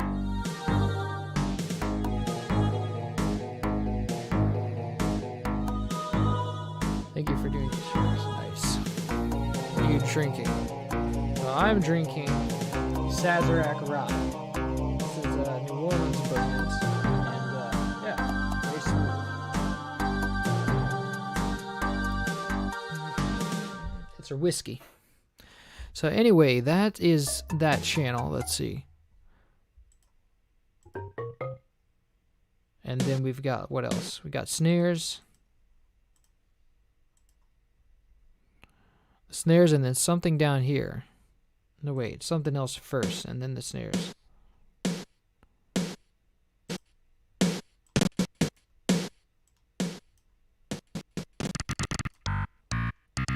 Okay, that's the synth bass again. And then it's the snares again, so that covers that channel. Then it's the snares again, and then that's it. Then it's the strings again. So we got pretty much everything.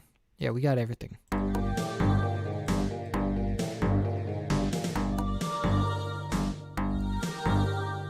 Bourbon is good. I love bourbon.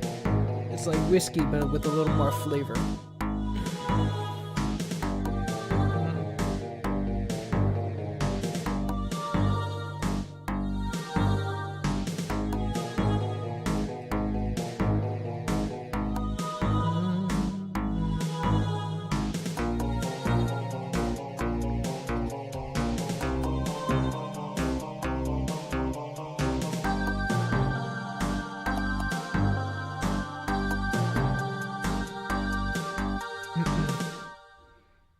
Cool. Now we just loop it, really.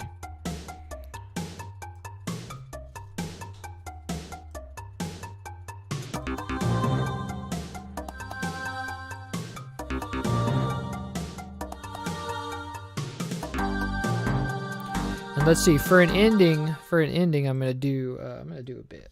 All right, so.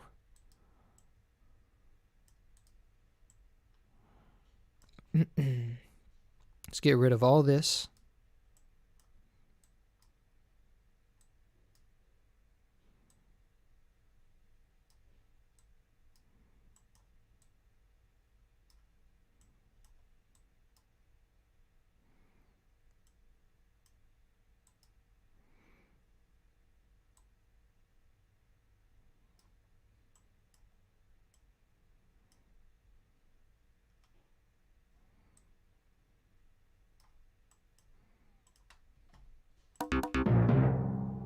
Hey, perfect.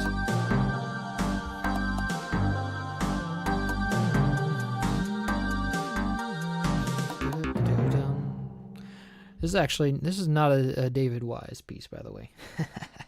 All right, but thank you for the subscription anyway. Yeah, now to the mixing and mastering phase. Exactly. Why is it still continuing on? That should not happen. Oh, I have something still here. Whoops.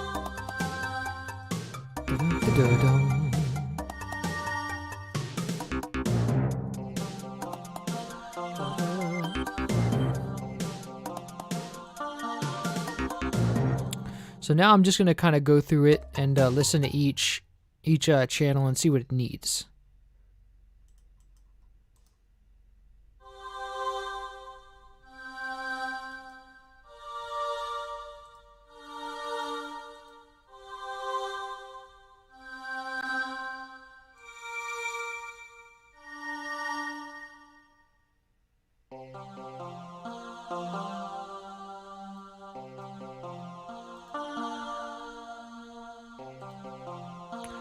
I think it could use some chorus as well.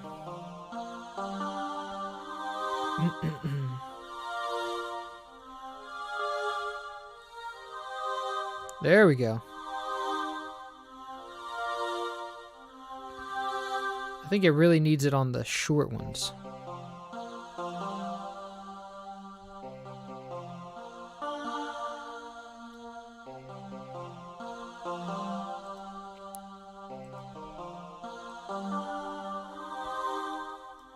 Yeah, I think right there.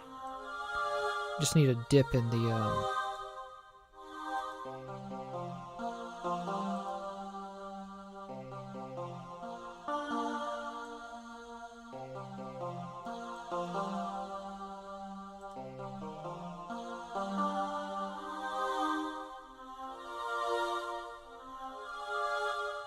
Beautiful. And then I think we can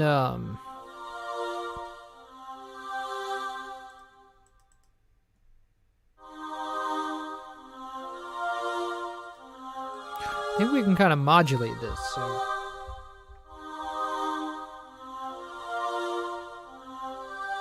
wait, no, not here. We got it in the choir.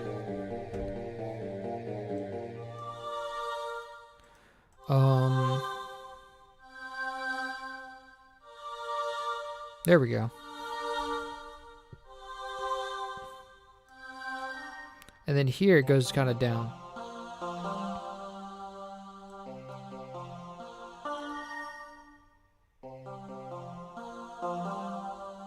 Perfect. Do we get? It's so nasally down there, and so if you kind of take that part down, it helps with that.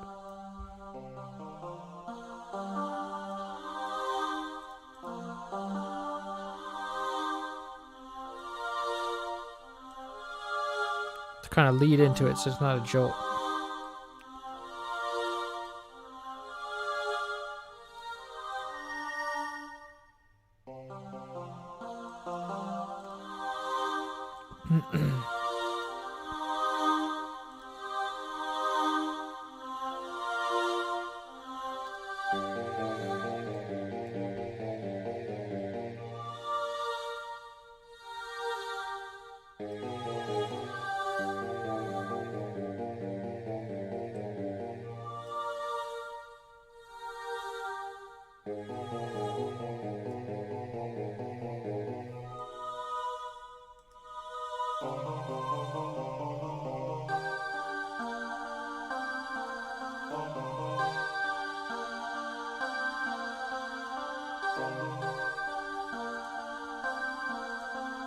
Perfect.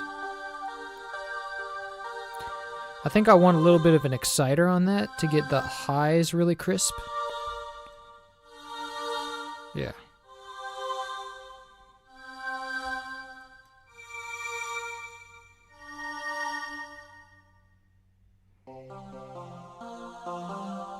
Or maybe just saturation.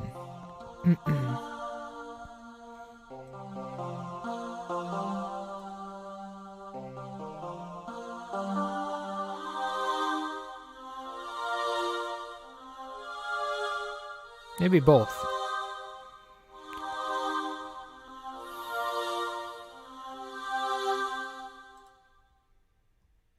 And I also want to do a patcher, which I mean and make a mid-side EQ, which means that basically we're gonna turn up the stereo on the high end and turn down the stereo on the low end.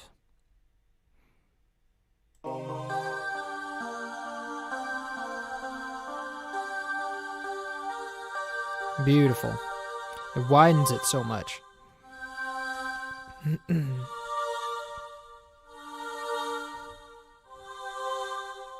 Okay, now we can move on to the snares.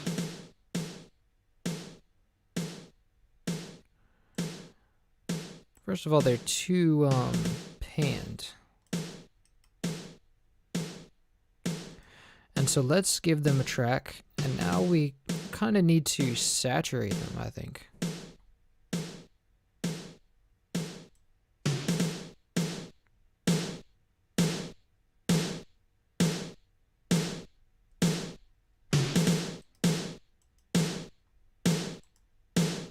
And I think we need them to sustain.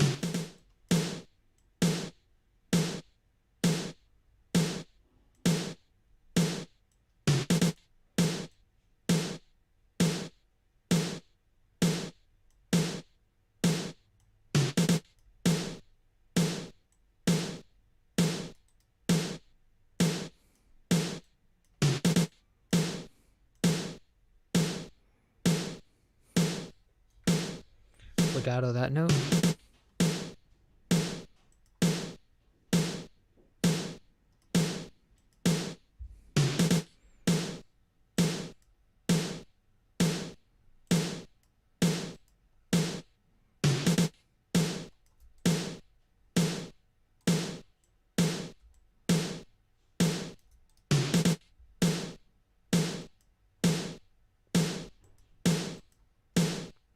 And I want to bring up the highs in that.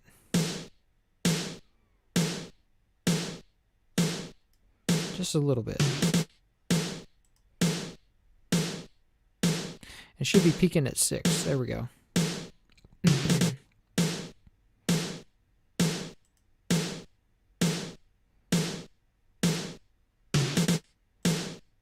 Cool. That makes sense.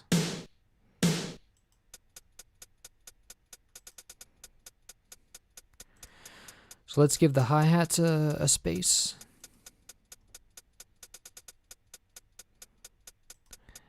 And let's bring up those, like, the treble part a little bit.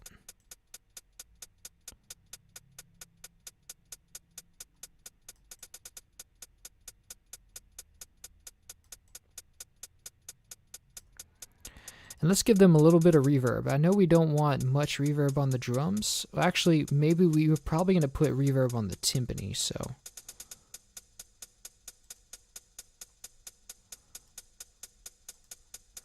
Actually, screw it. Let's just use that little bit of reverb.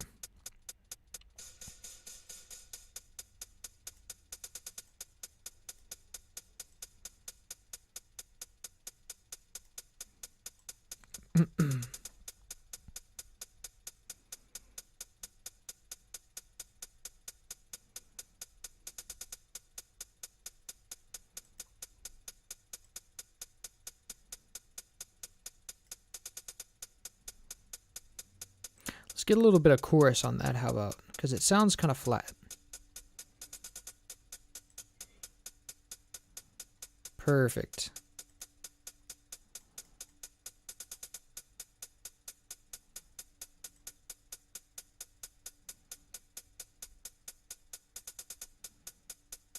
Cool. And the tumba.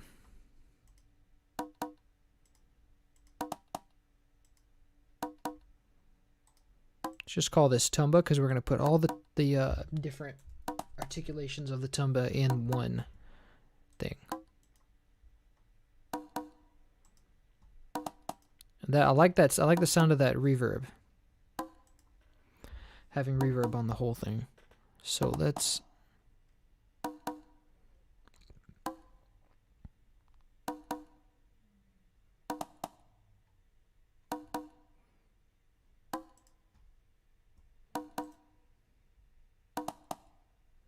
Let's get a little bit of saturation on it. How about?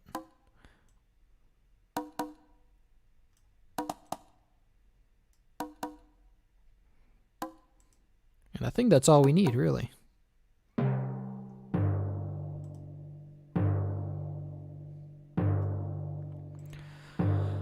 So let's name this Timpani.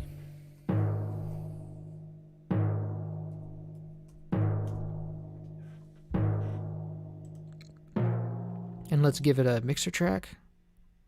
And we're probably going to want to boost the bass on that. Yeah. Because as we master it, we want this to... Well, not yet because we need the bass, but we want it to peak at 6. Or 3. When the bass is in.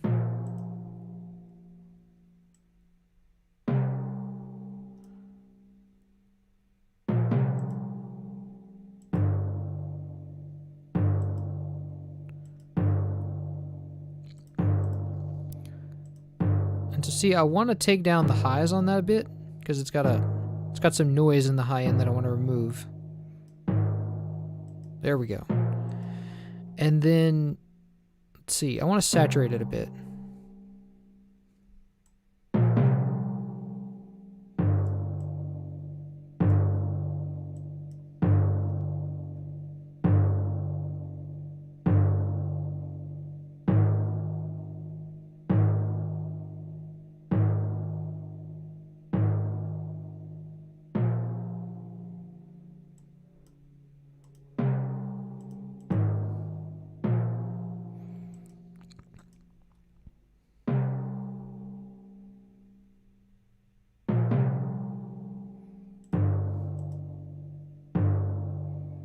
Cool.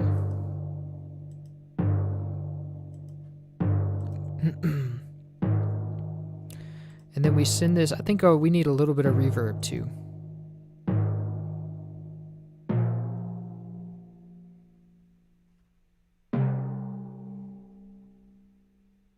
And maybe more reverb than that.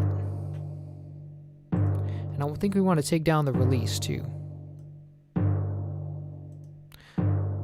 But also legato it.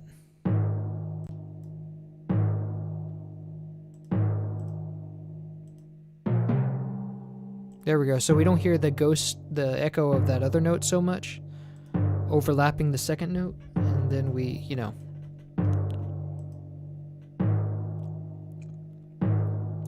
So now we need just a touch more reverb on that. And now we can use convolver because we don't want reverb on the bass. You never want reverb on the bass end of anything.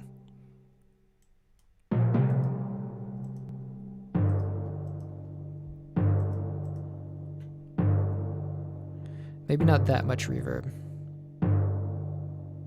But we do kind of want it to echo into eternity.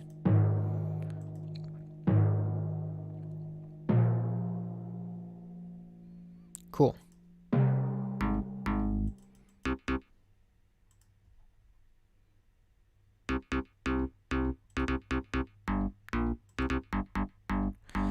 I think we want to take down, there's like a really high click in there I want to remove. Yeah, see, there it is right there.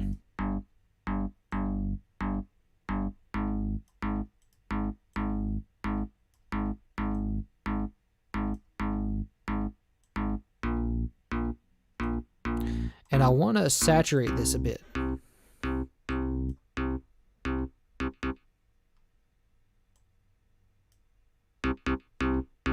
There we go. And it should be peaking at 6.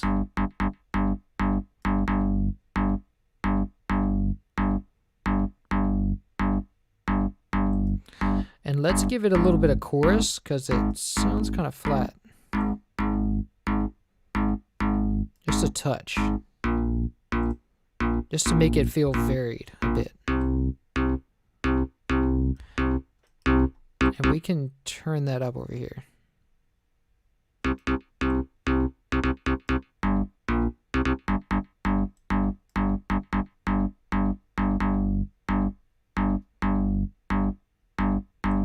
Let's also put an exciter on it.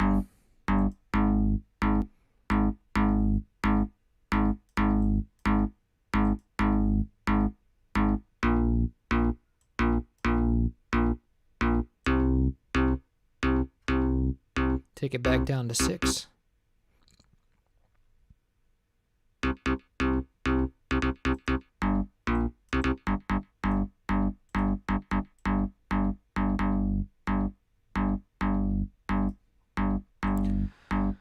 And as far as our basses are concerned, let's see where that takes us.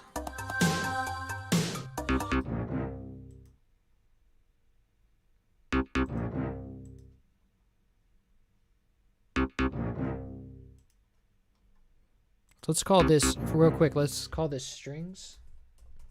Ooh, I can feel the alcohol effect with me, y'all. All right, so strings, and now we can't hear it. So let's monitor our basses here. Oh, here we go. Let's call this synth bass.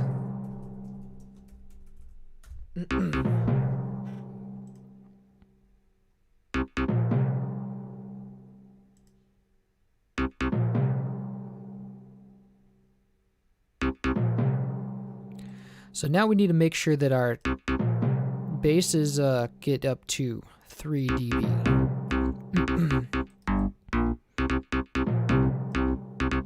See, they don't, so we need more bass, and we particularly need more bass from this. The bass is weak on this one.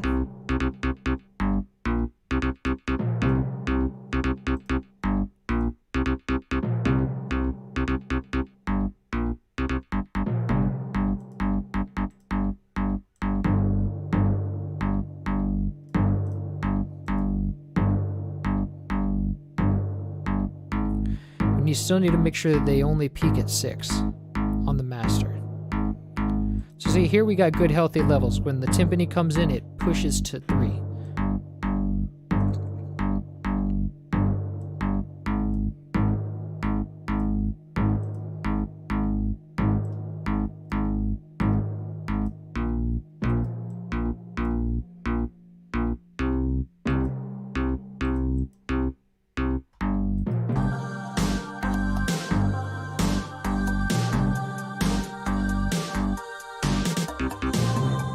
It's already popping a lot more now.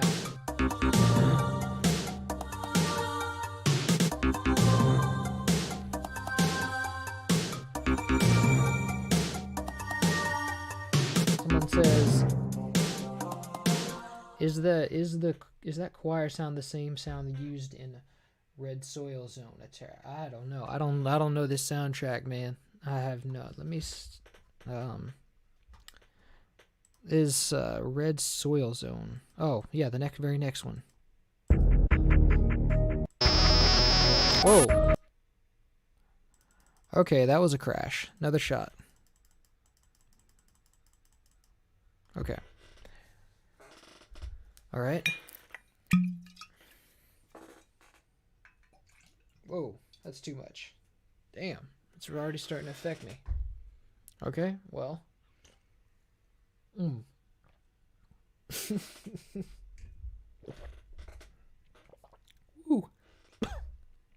And I'm out of water too. Oh man. Yeah, sorry about that. That big spike in volume. So anyway, whatever you say in Red Soil Zone. No, that's a different choir.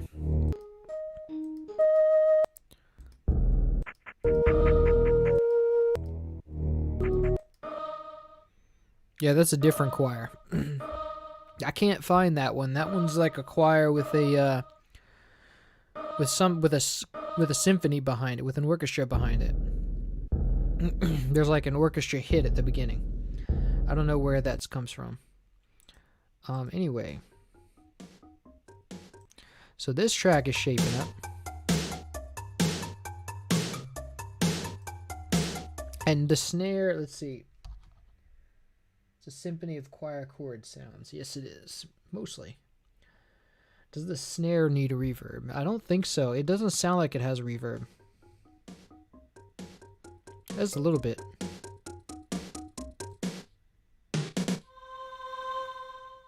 Maybe a little bit. Only a little. Yeah, that makes it kind of come together a little bit without like overbearing it.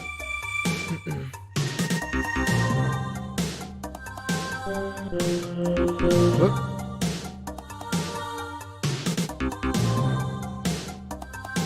I think that snare is too loud.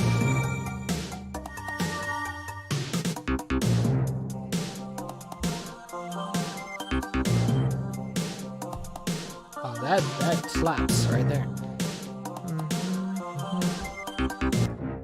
And I think we need to process these strings. Whoops, I'm already slurring my words, y'all.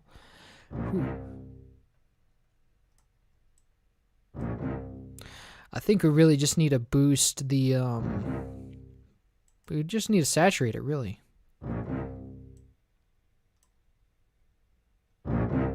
Yeah, there we go. Now it bites. Gives it a little more bite like that. I also want to put a mid-side EQ because it spreads into the bass, and we don't want the bass to separate, but we do want the treble to separate a bit.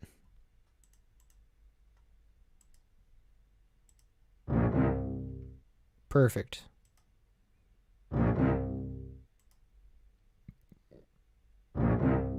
Actually, it sounds the same. It doesn't really affect it, so I don't know why, but wow. Whew.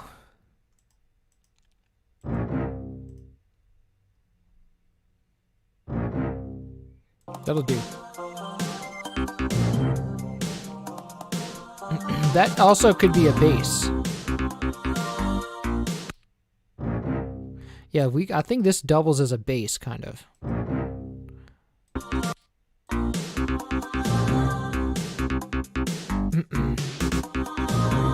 And it also, but it peaks right there, so that's cool.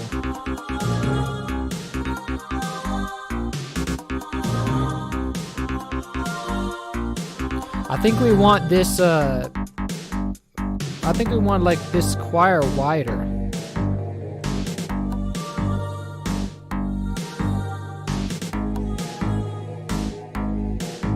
And a lot more reverb on this one.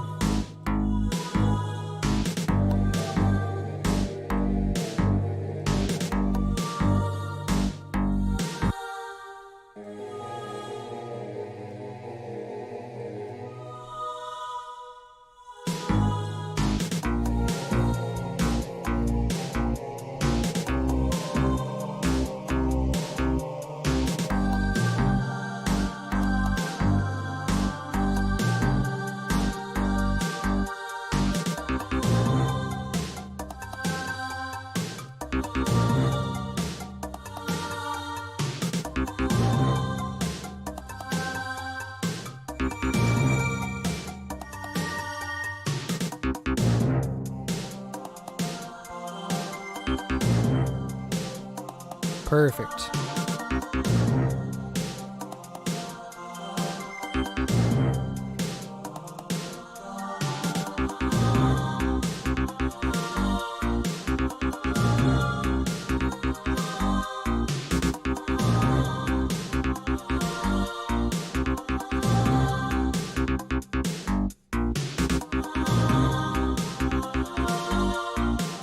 That choir's a bit loud. I think it's also a bit saturated. We don't have much, so let's just turn this off.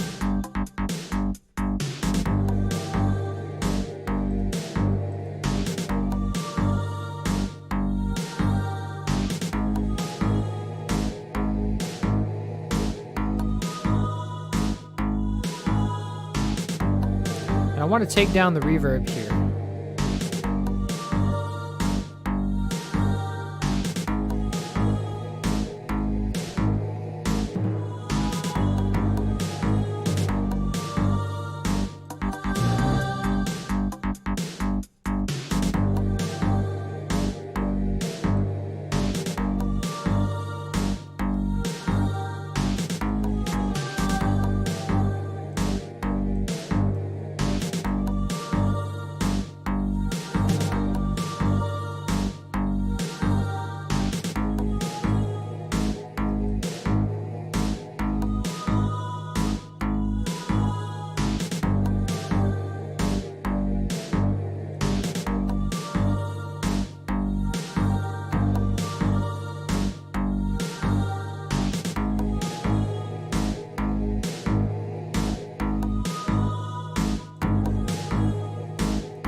Hey, now that's complete. Let me know if y'all have any suggestions. I'm just going to play it for a while here and get it soaked in.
I think what I want to do, I want to separate this choir because this is really a separate thing, this fast choir. So let me go and put it in a separate track.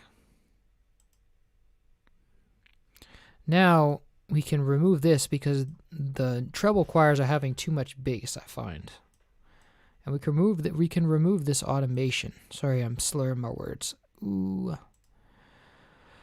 All right, so if we can remove this automation, this right here, and we can just let it down here.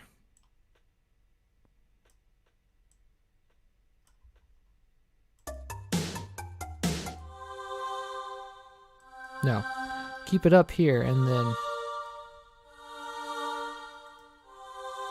yeah, just disable it completely here and then add it here. Whoops, low pass. Crap.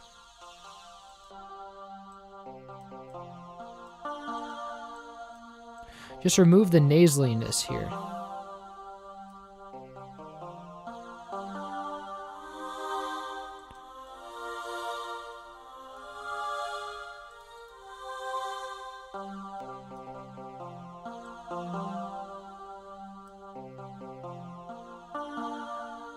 Yeah, there we go.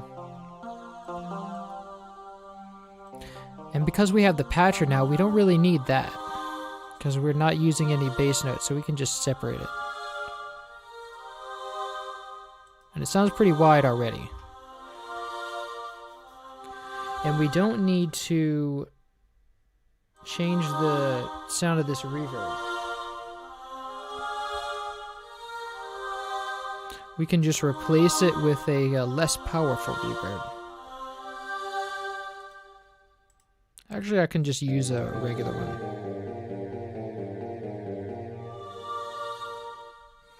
TSAR.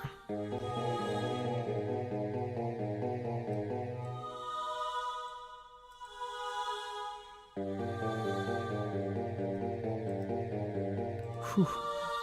I am feeling it, y'all.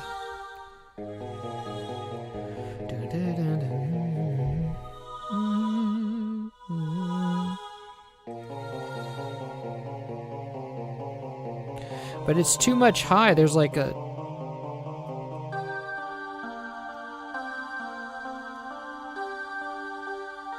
And there, I want that nasaliness here because we don't have that problem at that last part. So let's insert that.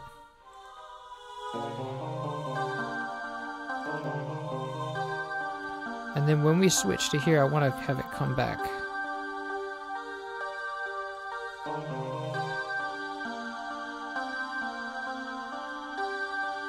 Perfect.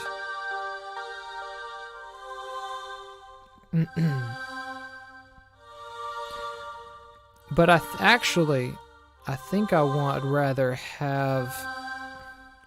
Let's remove that. And I think I would rather have just duplicate this and then go say, okay, this is going to be... So basically we're just making a low disk space. Oh wow. Okay. To delete something real quick.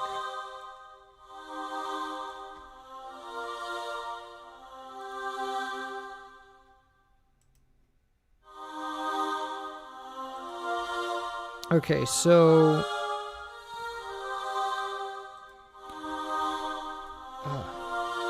Alright, so we send... So now we have basically a copy of the same thing, but we send this one to number 3, where the slow choir is.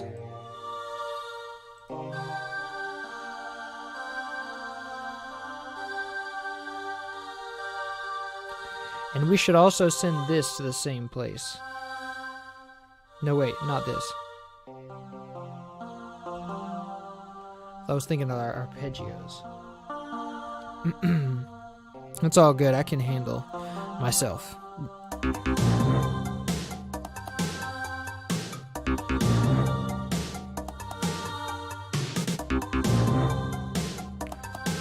But I think the synth bass is quieter than that.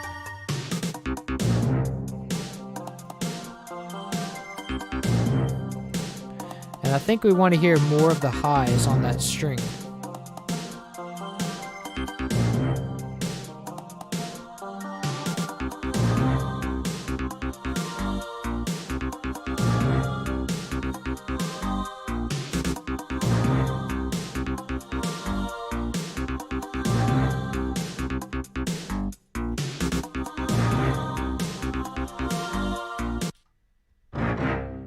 Ooh, not that much.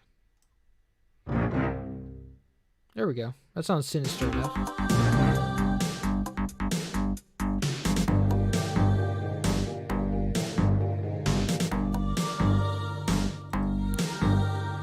Actually, I think we want to hear the mids a bit more here. There we go.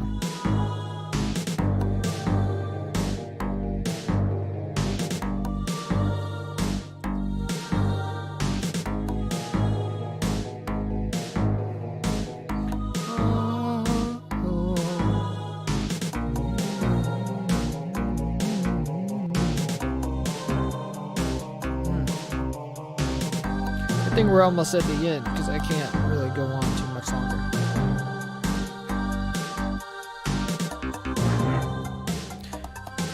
Yeah, this sounds good.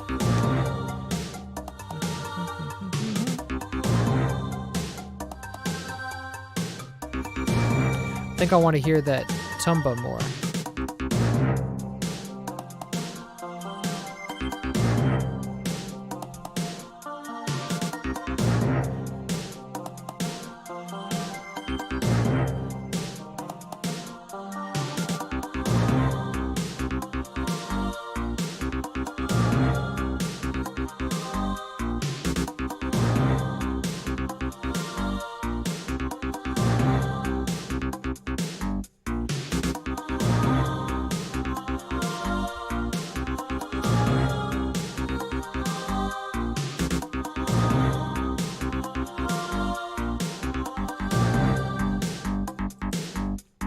Okay, I'm going to play this over the speakers to get a bit of a different perspective, but it sounds really good so far. I think we're almost done.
that's pretty much done. It's gonna take a while to export, so I'm just gonna go ahead and create the video, and then yeah. All right, thanks for coming, y'all. Yeah. Jam and Sam out.